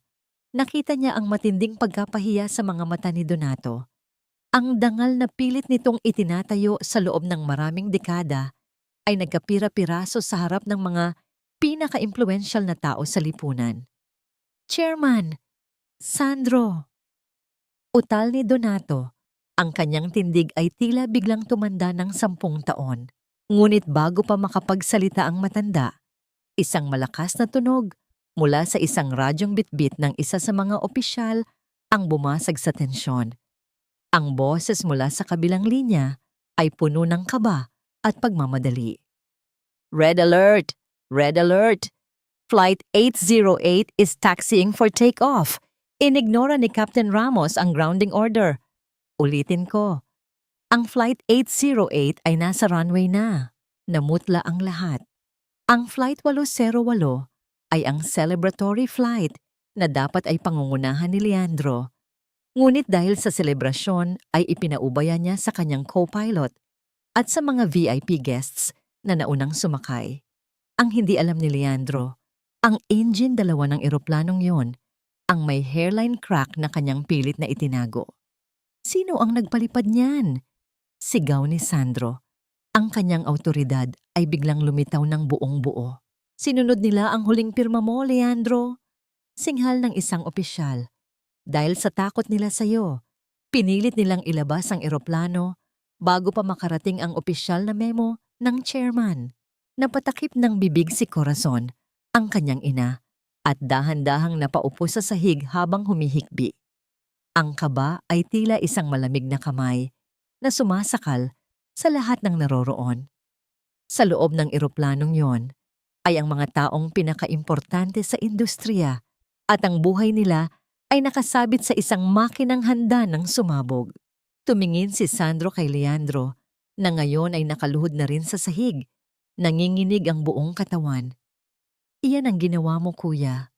Ang pride mo ang papatay sa daan-daang tao ngayong gabi. Hindi na nag-aksaya ng panahon si Sandro. Kinuha niya ang radyo mula sa opisyal. This is Chairman Alessandro Belmoro. Clear the tower. Ikonekta ninyo ako sa cockpit ng Flight 808 ngayon din. Isara ang runway 3. Magpadala ng emergency vehicles. Tumakbo si Sandro palabas ng mansyon. Hindi na inintindi ang ulan o ang kanyang suot. Habang sumasakay siya sa kanyang sasakyan, nakita niya ang bulto ng dambuhalang eroplano sa malayo na nagsisimula nang bumilis sa runway. Ang liwanag ng mga makina nito ay tila mga mata ng isang halimaw na nagbabantang lumamon ng buhay. Ang tanong na naiwan sa gabi ay hindi na tungkol sa yaman o katayuan. Sa gitna ng dagundong ng mga makina na tila naghihingalo, tanging ang panalangin at ang talino ni Sandro ang natitirang pag-asa. Makakarating ba siya sa control tower bago tuluyang humiwalay ang pakpak ng eroplano sa katawan nito? O ang kanyang unang gabi bilang chairman ay magiging huling gabi rin ng pangalan ng mga Belmoro sa ilalim ng abo at apoy. Ikonekta niyo ako sa cockpit. Ngayon din. Walang aalis sa inyo hanggat hindi ko sinasabi. Ang boses ni Sandro ay umalingaw-ngaw sa loob ng control tower. Isang boses na hindi na nagmula sa isang hamak na tagalinis, kundi sa isang taong may hawak ng buhay at kamatayan sa kanyang mga palad. Habang ang pawis ay dumadaloy sa kanyang noo at ang kanyang barong ay basa pa rin ng ulan at alak. Kinuha niya ang headset mula sa nanginginig na controller. Sa labas ng malawak na salamin, ang Flight 808 ay tila isang nagbabagang palaso na mabilis na humaharurot sa gitna ng madilim na runway. Ang apoy na lumalabas sa engine 2 ay tila isang babala ng isang nalalapit na trahedya. Flight 808, this is Chairman Alessandro Belmoro. Do not rotate. Ulitin ko, do not rotate. I-abort ang takeoff ngayon din. Ang tinig ni Sandro ay matatag, malamig, at puno ng autoridad na tila ba ang bawat salita niya ay isang pader na humaharang sa kamatayan. Chairman. Pero, nasa B1 speed na kami. Kapag tumigil kami, lalampas kami sa runway. Ang boses ng co-pilot sa kabilang linya ay puno ng puro at matinding takot. Sa background maririnig ang mga babalang tunog ng cockpit instruments na tila mga hiyaw ng isang naghihingalong ibon. Makinig kayo sa akin, ang engine 2 ay may crack sa turbine. Kapag iniangat ninyo ang ilong ng eroplano, sasabog ang makina at mawawalan kayo ng control. Gamitin ang emergency brakes. I-deploy ang thrust reversers sa engine, isa lamang. Huwag hawakan ang engine 2. Utos ni Sandro habang ang kanyang mga mata ay nakapako sa dambuhalang ibong bakal. Alam niya ang bawat pulgada ng runway na iyon dahil siya ang naglilinis nito gabi-gabi. Alam niya kung saan ang bahagi ng semento na madulas at kung saan ang bahagi na may pinakamahigpit na kapit para sa mga gulong. Sa likuran ni Sandro, pumasok sina Donato at Leandro, kasama ang mga bodyguard na tila mga asong bahag ang buntot. Ang mukha ni Leandro ay tila isang bangkay na naglalakad. Ang kanyang mga mata ay nanunuyo sa takot habang nakikita ang sariling eroplano na malapit ng maging isang bola ng apoy. Ang karangyaan, ang promotion, at ang kayabangan ay naglaho na. Pinalitan ng isang katotohanang siya ang may kasalanan kung bakit nakataya ang buhay ng mga tao sa labas. Sandro, anong ginagawa mo? Utal ni Leandro. Ang kanyang tinig ay halos hindi marinig. Hindi siya nilingon ni Sandro. Ang tanging mundo niya ay ang radyo at ang eroplanong pilit na kumakapit sa lupa. Ang Flight 808 ay nagsimulang gumewang habang ang mga preno nito ay naglalabas ng makapal na usok at ang marahas na pagkayod ng goma sa semento ay lumilikha ng mga kislap ng apoy na tila mga kidlat sa madilim na gabi. Ang dambuhalang eroplano ay tila isang halimaw na nagpupumiglas, pilit na humihinto habang papalapit sa dulo ng runway kung saan naghihintay ang madilim na damuhan at ang malalim na kanal. Ang bawat segundo ay tila isang dekada ng paghihintay. Ang mga kamay ni Sandro ay nakahawak ng mahigpit sa gilid ng mesa. Ang kanyang mga kasukasuan ay maputi na sa tindi ng kapit. Sa kabilang dulo ng linya, ang tanging naririnig ay ang mabigat na hininga ng pilotong nakikipagbuno sa tadhana. Sa wakas, ang Flight 808 ay tumigil. Ang dulo ng ilong ng eroplano ay ilang metro na lamang ang layo sa bangin ng runway. Ang katahimikan na bumalot sa control tower ay kasing bigat ng isang libingan bago ito binuwag ng mga tinig ng pasasalamat mula sa radyo. Chairman, nakahinto na kami. Salamat sa Diyos. Ligtasan ng lahat. Binitiwan ni Sandro ang headset. Ang kanyang buong katawan ay nanginginig sa matinding pagod at emosyon. Dahan-dahan siyang lumingon sa kanyang ama at kapatid. Nakita niya ang pagkawasak sa mukha ni Donato. Ang matandang lalaki ay napakapit sa pader habang ang mga luha ng pagsisisi ay nagsimulang gumulong sa kanyang mga pisngi. Si Leandro naman ay nakaluhod na sa sahig. Nanginginig ang mga kamay habang nakatitig sa kanyang mga palad. Ang mga palad na muntik nang pumatay ng daan-daang tao dahil sa sariling kapalaluan. Nailigtas mo sila, Sandro. Bulong ni Corazon, nakakarating lang. Ang kanyang boses ay puno ng pagmamalaki at pagmamahal. Lumapit siya at niyakap ang kanyang anak. Isang yakap na matagal nang ipinagkait ng panahon at ng malupit na sistema ng kanilang pamilya. Hindi ko sila nailigtas, Nay. Sagot ni Sandro. Ang tinig ay puno ng pait. Inayos ko lang ang dumi na iniwan ng mga taong akala ay nasa itaas sila ng lahat. Tumingin si Sandro kay Leandro. Ang kanyang kapatid ay hindi makatingin sa kanya. Ang titulong chief pilot ay wala ng halaga. Ang reputasyong itinatag ni Donato sa loob ng 40 taon ay nagkapira-piraso sa loob ng ilang minuto. Bukas, ang balita ay hindi tungkol sa promotion ni Leandro, kundi tungkol sa kriminal na kapabayaan ng pamilya Belmoro at ang kabayanihan ng isang chairman na itinuring nilang basura. Habang ang mga emergency lights ng mga ambulansya at bumbero ay nagbibigay ng pulang anino sa control tower, isang mensahe ang pumasok sa telepono ni Sandro. Hindi ito mula sa abogado, kundi mula kay Tess. Nabalitaan ko ang nangyari sa radyo. Nandito ako sa labas ng gate, Sandro. Hihintayin kita, kahit hanggang umaga. Napapikit si Sandro. Ang tagumpay na ito ay walang tamis, kung wala ang tanging taong naniwala sa kanya noong siya ay wala pang pangalan. Ngunit bago siya makalabas, hinarang siya ni Donato. Ang matanda ay tila lumiit. Ang kanyang awtoridad ay tuluyan ng naglaho. Sandro, anak, patawarin mo ako. Hikbi ni Donato. Tumingin si Sandro sa kanyang ama nang may malalim na pag-unawa, ngunit may kasamang distansya na hindi na kayang tawirin. Ang patawad ay hindi ibinibigay, Dad. Pinaghihirapan ito. At sa pagkakataong ito, hindi shares ang kailangan ninyong ibigay, kundi ang inyong dangal sa harap ng batas. Sa pag-alis ni Sandro sa tower, ang cliffhanger ng gabi ay hindi na ang panganib ng eroplano, kundi ang simula ng pagguho ng imperyo ng mga Belmoro. Sa gitna ng kaguluhan, isang misteryosong itim na sasakyan ang pumarada sa tapat ng karinderya ni Tess at tatlong lalaking nakasuit ang bumaba.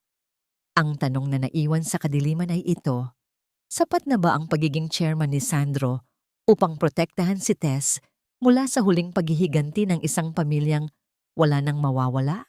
Ang bawat pag-ikot ng gulong ng sasakyan ni Sandro sa kalsada ay tila isang karerang hindi matapos-tapos.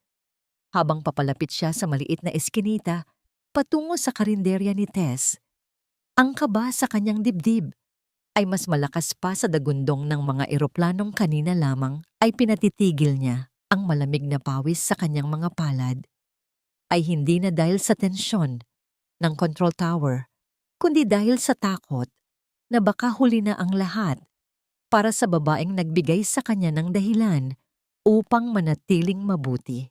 Nabalik ang diwa ni Sandro nang makita ang tatlong lalaking nakasuit na nakatayo sa tapat ng saradong pinto ng karinderya.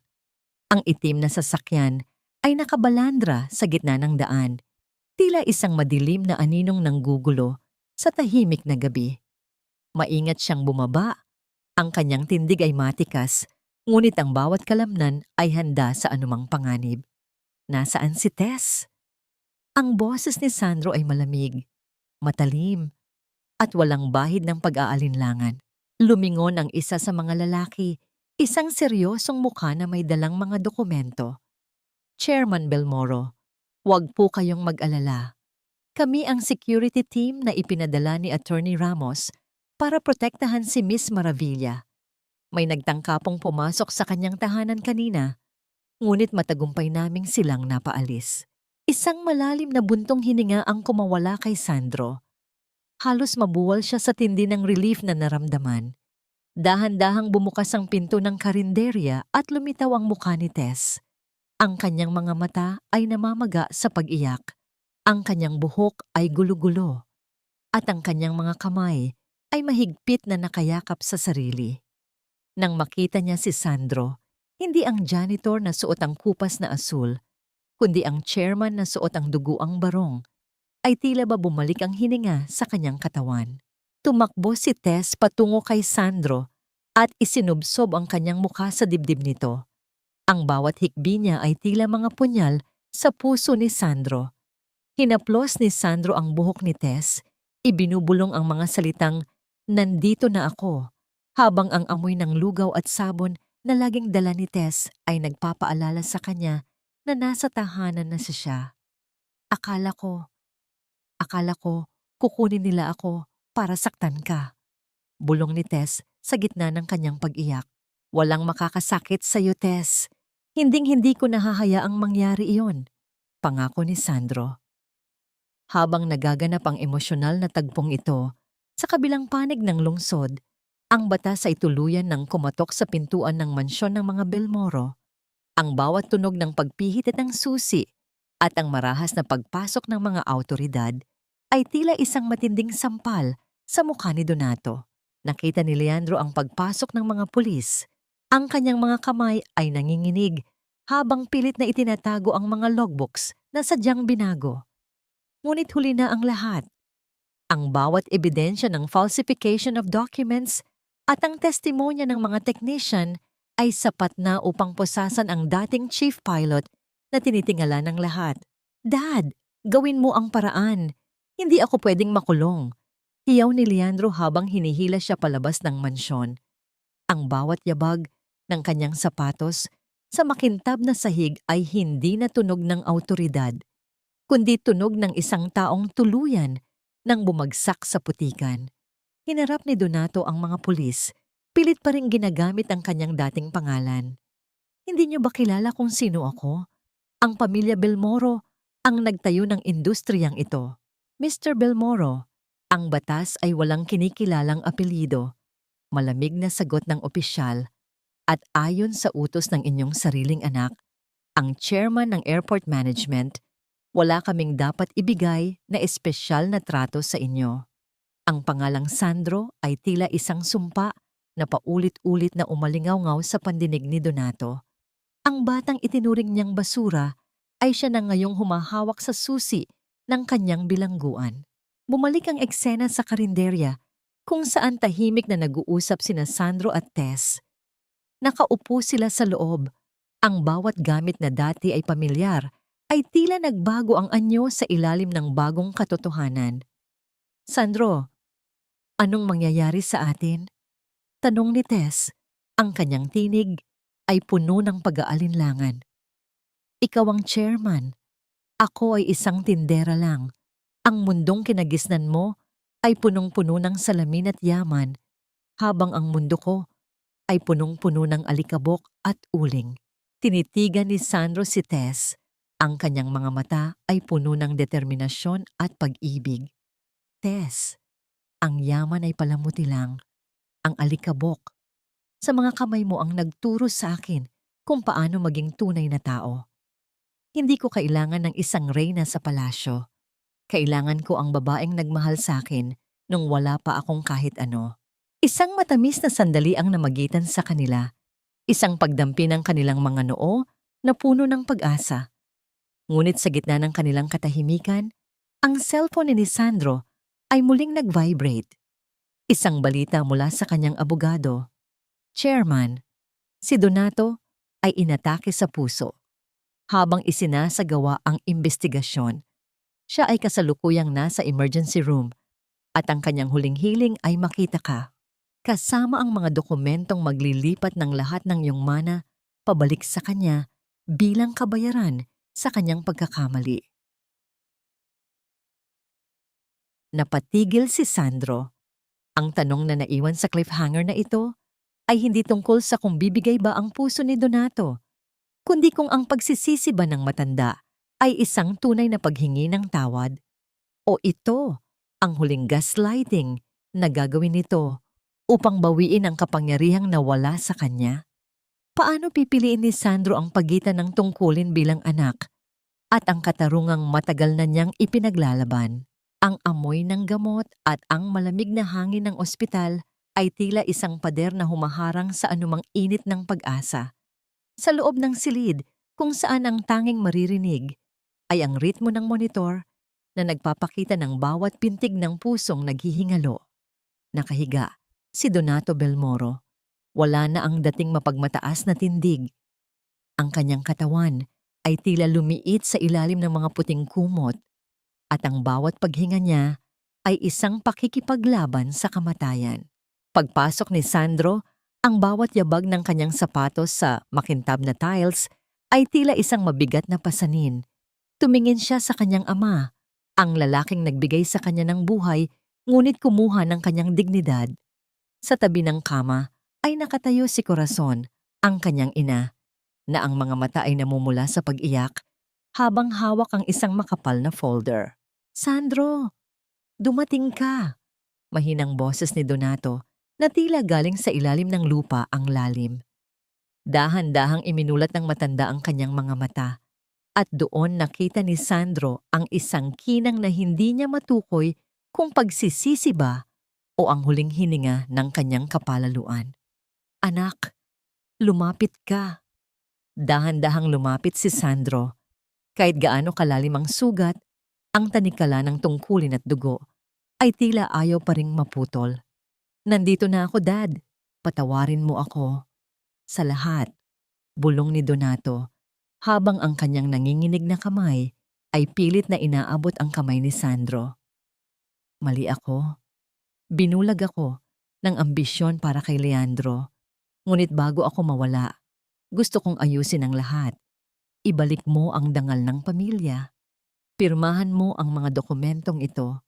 Ilipat mo ang mga shares pabalik sa pangalan ng pamilya Belmoro. Sa ganitong paraan, hindi mabubura ang ating kasaysayan.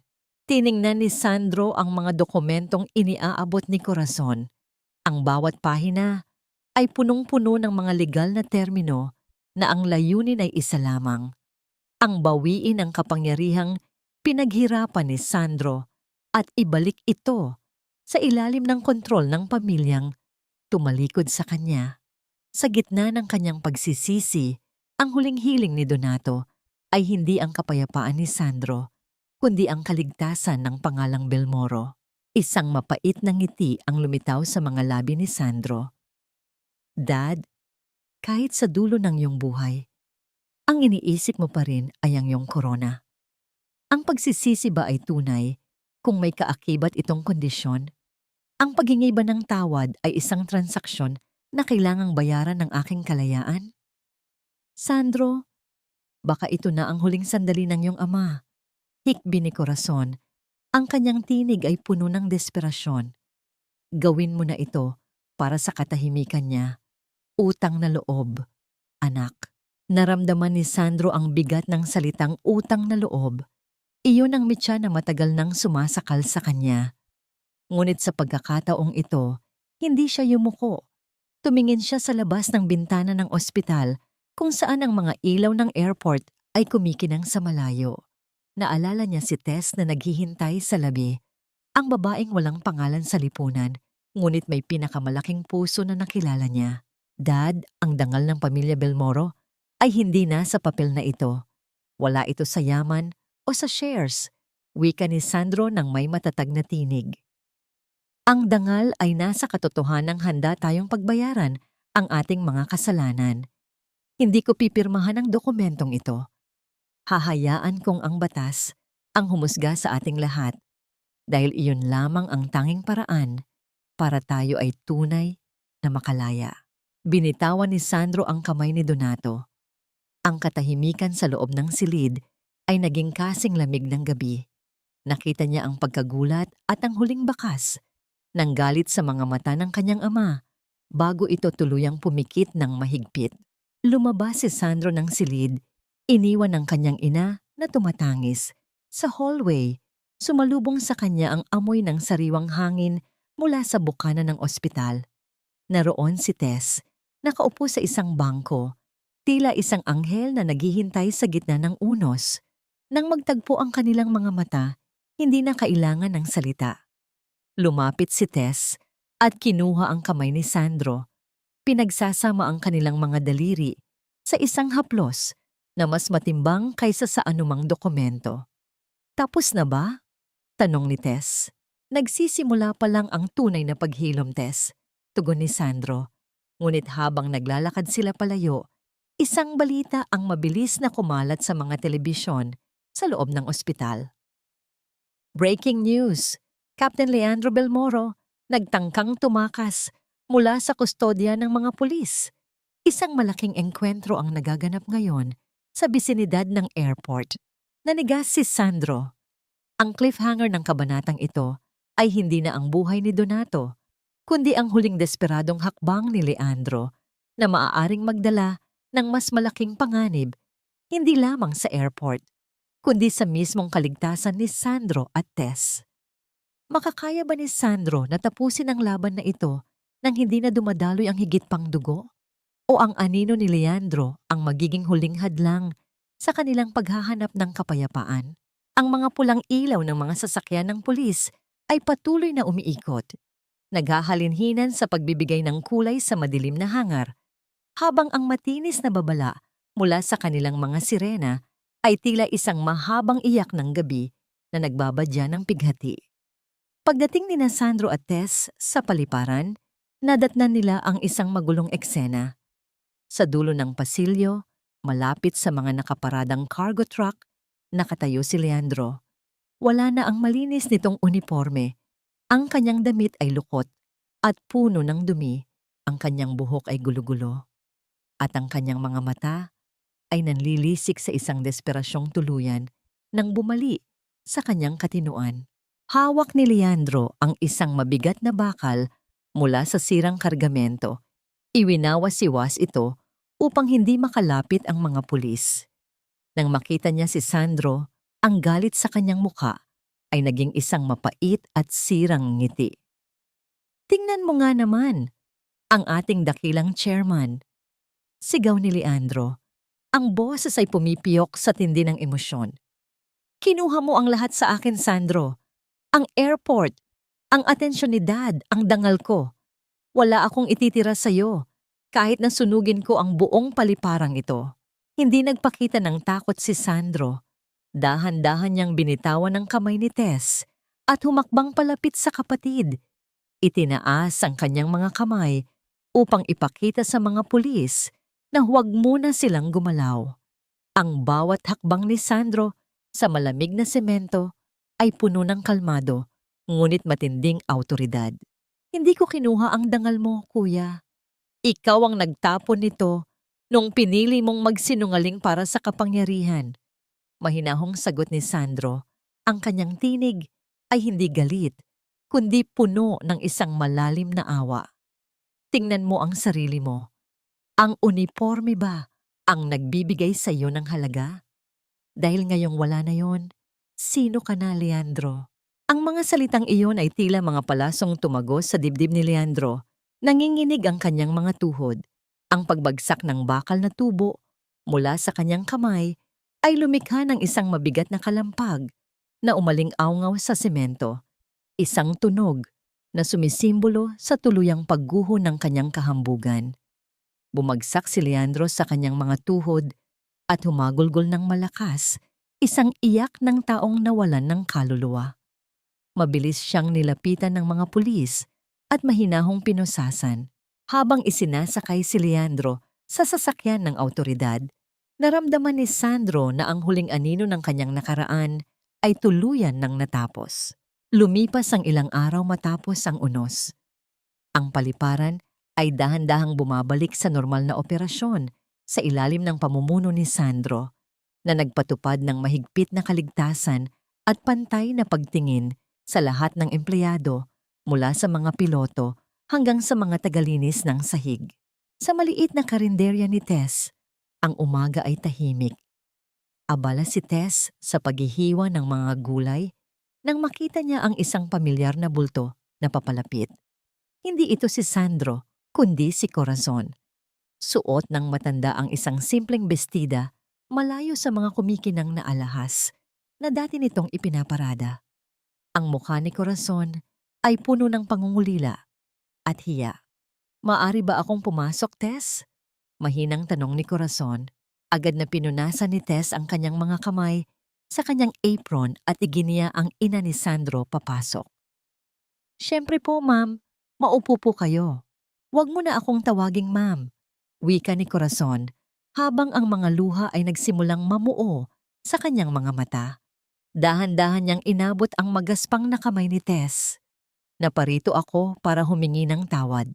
Pinabayaan ko ang anak ko sa loob ng maraming taon dahil sa takot ko sa aking asawa. Kung hindi dahil sa iyo, kung hindi dahil sa mga gabing pinakain mo siya at binigyan ng tahanan, baka tuluyan nang nawasak si Sandro. Ikaw ang naging ina at pamilya na hindi ko naibigay sa kakanya." Hindi napigilan ni Tess ang pagpatak ng kanyang mga luha. Naramdaman niya ang sinseridad sa bawat panginginig ng boses ni Corazon. "Mahal ko po si Sandro. Hindi po naging mabigat sa akin ang pag-aalaga sa kanya." Sa mga sumunod na oras, ang dalawang babae na nanggaling sa magkaibang mundo ay nagtagpo sa isang simpleng gawain. Tumulong si Corazon sa pagluluto ng lugaw. Ang mantika sa kawali ay lumikha ng isang mainit at pamilyar na awit, habang inilalagay ni Corazon ang mga pira-pirasong sibuyas, isang gawain na matagal na niyang kinalimutan noong siya ay naging asawa ng isang bilyonaryo. Ang bawat sandok nila sa malaking kaldero ay tila paghahalo ng pagpapatawad at bagong simula. Bago magtanghali, dumating si Sandro mula sa opisina. Natigilan siya sa pintuan ng karinderya. Nakita niya ang kanyang ina at ang babaeng kanyang minamahal na nagtatawanan habang naghahanda ng mga mangkok. Naramdaman ni Sandro ang isang matinding init sa kanyang dibdib, isang kaligayahang hindi kayang bilhin ng lahat ng shares sa mundo. Lumapit si Sandro at inakap ang kanyang ina mula sa likuran bago hinarap si Tess. May inilapag siyang isang asul na folder sa ibabaw ng mesa. "Ano ito, Sandro?" tanong ni Tess habang nagpupunas ng luha ng kaligayahan. "Buksan mo!" Nakangiting sagot ni Sandro. Nang buklatin ni Tess ang folder, Bumungad sa kanya ang isang opisyal na dokumento mula sa Airport Management Corporation. Ito ay isang formal na deklarasyon ng pagtatayo ng Teresita Maravilla Foundation. Nakasaad doon na ang pundasyon ay magbibigay ng buong scholarship para sa pag-aaral ng lahat ng mga anak ng mga janitor, kargador, at maintenance staff ng paliparan. Napatakip si Tess ng kanyang bibig, ang kanyang buong katawan ay nanginginig sa labis na emosyon. Sandro, para sa akin ito. Pero bakit nakapangalan sa akin? Dahil gusto kong maalala ng bawat bata na makakapagtapos ng pag-aaral kung sino ang nagturo sa akin ng tunay na kahulugan ng malasakit. Madamdaming sagot ni Sandro habang hinahaplos ang pisngi ni Tess. Ikaw ang nagligtas sa akin, Tess. Hayaan mong gamitin ko ang pangalan mo para magligtas ng iba pang mga pangarap. Humikbi si Tess at mahigpit na yumakap kay Sandro habang si Corazon ay nakatingin sa kanila nang may buong pusong pagtanggap. Ang mga sugat ng nakaraan ay unti-unti nang naghihilom sa loob ng maliit na karinderyang iyon. Ngunit bago pa man magtapos ang araw, may isang huling bagay na bumabagabag kay Sandro. Habang pinagmamasdan niya si Tess na nakangiti, inilabas niya mula sa kanyang bulsa ang 2 tiket para sa isang pribadong pag-akyat sa control tower bukas ng gabi. Ang cliffhanger ay hindi na tungkol sa panganib o kasamaan, kundi sa isang matinding katanungan ng puso. Matatanggap kaya ni Tess na tumayo sa pinakamataas na bahagi ng langit kasama si Sandro o pilit pa rin siyang hihilahin ng takot na baka hindi siya nababagay sa bagong mundo ng lalaking kanyang minamahal? Nakatitig si Tess sa lumang salamin ng kanyang maliit na kwarto. Ang kanyang mga daliri ay maingat na pinapakinis ang mga lukot ng kanyang pinakamagandang damit na bulaklakin. Kahit anong ayos niya, ramdam pa rin niya ang kawalan ng kumpiyansa. Ang lalaking magsusundo sa kanya ay hindi na isang hamak na janitor. Siya na ang nagmamay-ari ng pinakamalaking paliparan sa bansa. Ang kaba sa kanyang dibdib ay tila isang ibon na nagpupumiglas. Puno ng tanong kung karapat-dapat ba siyang tumayo sa tabi ng isang haring tulad ni Sandro. Habang abala siya sa pag-aayos, dahan-dahang bumukas ang pinto at iniluwan nito si Corazon. May dala itong isang magandang kahon. Lumapit ang ina ni Sandro at ipinatong ang isang napakakinis at puting balabal sa balikat ni Tess. Ang lambot ng tela ay tila isang yakap ng pagtanggap. Huwag mong isipin na hindi ka nababagay sa mundo niya, Tess. Malambing na wika ni Corazon habang inaayos ang buhok ng nakababatang babae. Ang pamilya namin ang hindi nababagay sa kabutihan ng anak ko. Ngunit ikaw ang nag-iisang rason kung bakit nanatiling buo ang kanyang puso. Hindi ang damit ang nagpapaganda sa isang tao, kundi ang pag-ibig na nag-uumapaw sa kanyang mga mata. Ang mga salitang iyon ay naging gamot sa nag-aalinlangang isipan ni Tess. Nang bumaba siya, naghihintay si Sandro sa tapat ng karinderya. Wala ang mga nakakatakot na bodyguard. Wala ang marangyang suit. Suot ni Sandro ang isang simpleng puting polo na nakatupi ang manggas hanggang siko at ang kanyang ngiti ay kasing tamis ng unang beses na inabutan niya ito ng lugaw. Inabot ni Sandro ang kamay ni Tess. Ang init ng kanyang palad ay mabilis na nagpawi sa huling bakas ng kaba ng babae. Habang sila ay naglalakad sa loob ng paliparan, napansin ni Tess ang malaking pagbabago. Ang mga empleyado, mula sa mga gwardya hanggang sa mga kasamahang janitor ni Sandro noon, ay bumabati sa kanila hindi dahil sa takot, kundi dahil sa tunay na respeto at pagmamahal. Walang nakatingin kay Tess nang may panghuhusga. Ang nakikita lamang nila ay ang babaeng nagligtas sa kanilang chairman. Sumakay sila sa isang pribadong elevator. Ang makinis na pagtaas nito ay tila nagdadala sa kanila palayo sa lahat ng sakit at pangaapi ng nakaraan. Pagbukas ng pinto, bumungad kay Tess ang pinakamataas na bahagi ng control tower. Ang buong paligid ay napapalibutan ng makapal na salamin nagbibigay ng walang harang na tanawin ng malawak na runway kung saan ang mga ilaw ay kumikinang na parang mga bituing inilatag sa lupa. Ngunit ang mas nakapukaw sa atensyon ni Tess ay ang maliit na mesa sa gitna ng silid. Walang mamahaling steak o kumikinang na kristal. Ang nakapatong sa ibabaw ng malinis na mantel ay 2 pamilyar na mangkok na umuusok pa at ang amoy ng luya, bawang at pinakuluang sabaw ay pumuno sa silid. Lugaw? Nakangiting tanong ni Tess. Ang kanyang mga mata ay nagsimulang magtubig sa matinding kaligayahan. Ito ang pagkain na nagdugtong sa ating dalawa, sagot ni Sandro habang inaalalayan si Tess na maupo. Sa bawat higop ko nito noong mga panahong pakiramdam ko ay basura ako, ipinaalala mo sa akin na may halaga ako. Hindi ko kailanman ipagpapalit ang lasa ng pag-ibig mo sa kahit anong mamahaling pagkain sa mundo. Tahimik silang kumain habang pinagmamasdan ang mga eroplanong umaakyat sa madilim na kalangitan. Wala nang takot, wala nang panganib. Ang bawat paglipad ay sumisimbolo sa kalayaang matagal nilang ipinaglaban. Ang pagtama ng kanilang mga kutsara sa mangkok ay lumikha ng isang payapang musika na tanging silang dalawa lamang ang nakakaunawa. Pagkatapos kumain, hinawakan ni Sandro ang mga kamay ni Tess.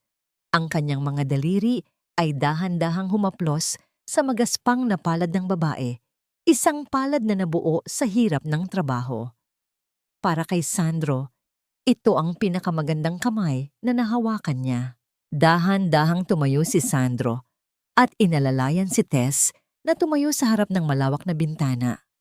Ang marahan na pag-alingawngaw ng dambuhalang makina ng isang eroplano na ligtas na pumapailan lang sa kalangitan ay tila isang awit ng tagumpay. Hinarap ni Sandro si Tess. Ang kanyang mga mata ay nag-uumapaw sa matinding pagsinta at pasasalamat. Walang pag-aalinlangan, lumuhod si Sandro sa malamig na sahig. Kumuha siya ng isang maliit na kahon mula sa kanyang bulsa at binuksan ito. Sa loob ay isang simpleng singsing na may isang maliit ngunit purong brilyante. Walang labis, walang kulang, katulad ng pag-ibig na inialay nila sa isa't isa. Tess, minsan mo akong tinanggap sa pinakamababang punto ng buhay ko. Madamdaming simula ni Sandro, ang boses nito ay bahagyang nanginginig sa labis na emosyon. Binigyan mo ako ng tahanan sa isang maliit na karinderya. Ngayon, nandito ako sa pinakamataas na lugar, ngunit pakiramdam ko ay nasa ibaba pa rin ako kung wala ka sa tabi ko. Gusto kong ikaw ang maging huling tahanan ko. Teresita Maravilla, will you marry me? Napatakip si Tess ng kanyang bibig habang ang mga maiinit na luha ay sunod-sunod na pumatak sa kanyang mga pisngi. Ang kaligayahan sa kanyang dibdib ay tila sasabog. Ang lahat ng hirap, ang lahat ng pangaalipusta ni Bella at Leandro, ang lahat ng pagod sa pagluluto ng madaling araw. Lahat ng yon ay nabura sa sandaling ito. Ngunit bago pa man makasagot si Tess, isang marahan ngunit pamilyar na boses mula sa radyo ng tower ang biglang nagsalita. Isa itong mensahe mula sa kapitan ng eroplanong kararating lamang, isang mensahe na hindi inaasahan at magbibigay ng huling katanungan sa kanilang kinabukasan. Ang cliffhanger ay nakabitin sa hangin.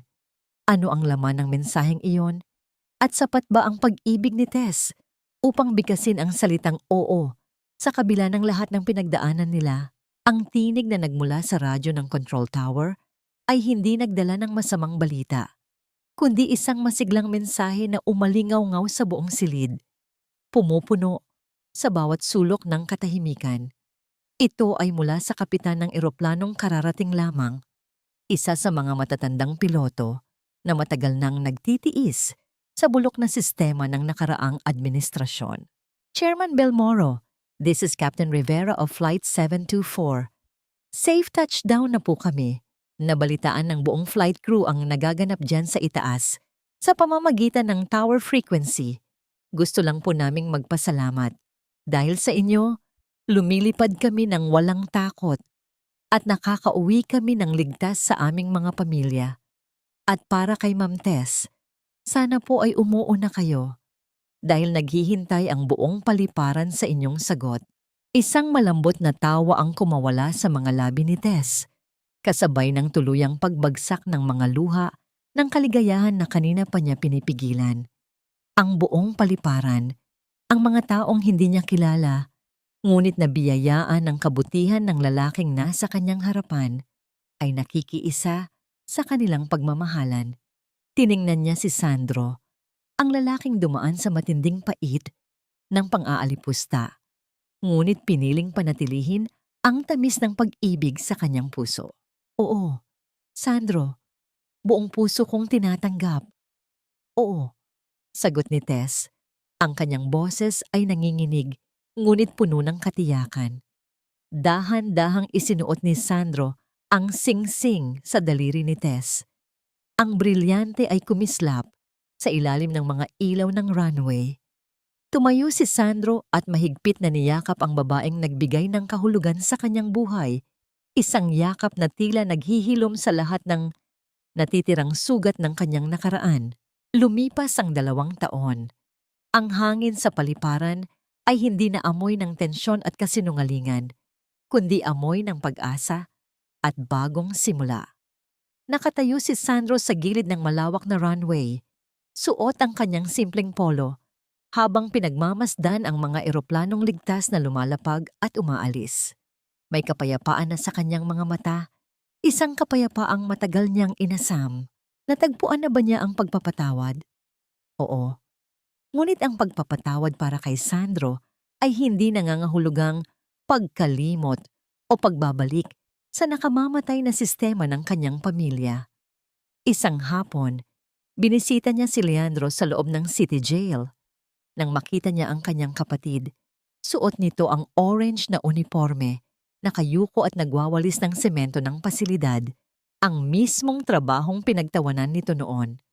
Wala silang maraming pinag-usapan. Ang pagtulo ng luha ni Leandro habang hawak ang walis ay sapat na upang malaman ni Sandro na nagsimula na ang tunay na pagbabayad ng kanyang kapatid. Pinatawad niya si Leandro sa kanyang puso.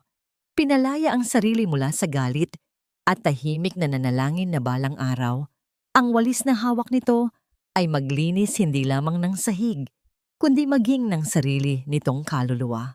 Si Donato naman ay naninirahan ngayon sa isang tahimik na pasilidad para sa mga may sakit. Tuluyan ng naparalisa ang kalahating katawan dahil sa atake. Wala na ang mga VIP na bumibisita sa kanya. Wala na ang mga tagapalakpak. Ngunit tuwing katapusan ng buwan, tahimik na dumarating si Sandro kasama si Corazon upang dalawin ang matanda. Hindi na nagagalit si Sandro.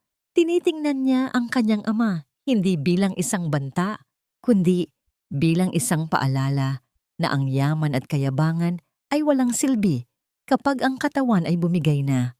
Natutunan ni Sandro na ang pinakamataas na uri ng paghihiganti ay ang pagpapakita ng kabutihang hindi kailanman na ibigay sa kanya. Si Corazon, sa wakas, ay nakahanap ng tunay na kalayaan. Siya ngayon ay aktibong tumutulong sa pundasyon ni Tess. Masaya at walang takot. Habang nagbabalik tanaw si Sandro, naramdaman niya ang malambot na pagpulupot ng mga braso ni Tess sa kanyang baywang mula sa likuran. Ang kanyang asawa ay naroon, nagdadala ng pamilyar na amoy ng sabon at pagmamahal. Sumandal si Sandro sa balikat ng kanyang asawa. Dinarama ang init na patuloy na nagliligtas sa kanya araw-araw. Ang daming nagbago, Sandro, pero ang puso mo ay nanatiling ganoon pa rin. Malambing na bulong ni Tess habang sabay nilang pinagmamasdan ang paglubog ng araw na nagkukulay ginto sa buong paliparan. Dahil ikaw ang naging angkla ko, Tess, sagot ni Sandro. Dahan-dahang humarap upang halikan ng noo ng kanyang asawa. Ang buhay ni na Sandro at Tess ay nag-iwan ng isang malalim na katotohanan sa bawat manggagawa ng paliparan at sa bawat taong nakasaksi ng kanilang kwento. Ang tunay na dangal ay hindi nasusukat sa taas ng iyong nililipad o sa ganda ng iyong uniforme. Ang tunay na tagumpay ay hindi ang pag-apak sa iba upang umakyat, kundi ang pagyuko upang ibangon ang mga nadapa. Ipinakita nila na ang kapangyarihan ay isang lason kung walang malasakit at ang pag-ibig, ang tapat at mapagpakumbabang pag-ibig, ang nag-iisang makina na magdadala sa atin sa pinakaligtas na hantungan. Sa gitna ng ingay ng mga umaalis na eroplano, bumalik sina Sandro at Tess sa kanilang sariling maliit na paraiso. Isang pinalaking karinderya sa loob mismo ng airport kung saan ang lahat ng janitor at piloto ay sabay-sabay na kumakain ng walang pag-uuri. At habang pinagsasaluhan nila ang mainit na mangkok ng lugaw, alam nilang natagpuan na nila ang pinakamagandang tahanan, isang tahanan na itinayo, hindi mula sa ginto, kundi mula sa alikabok, pag-ibig at katotohanan.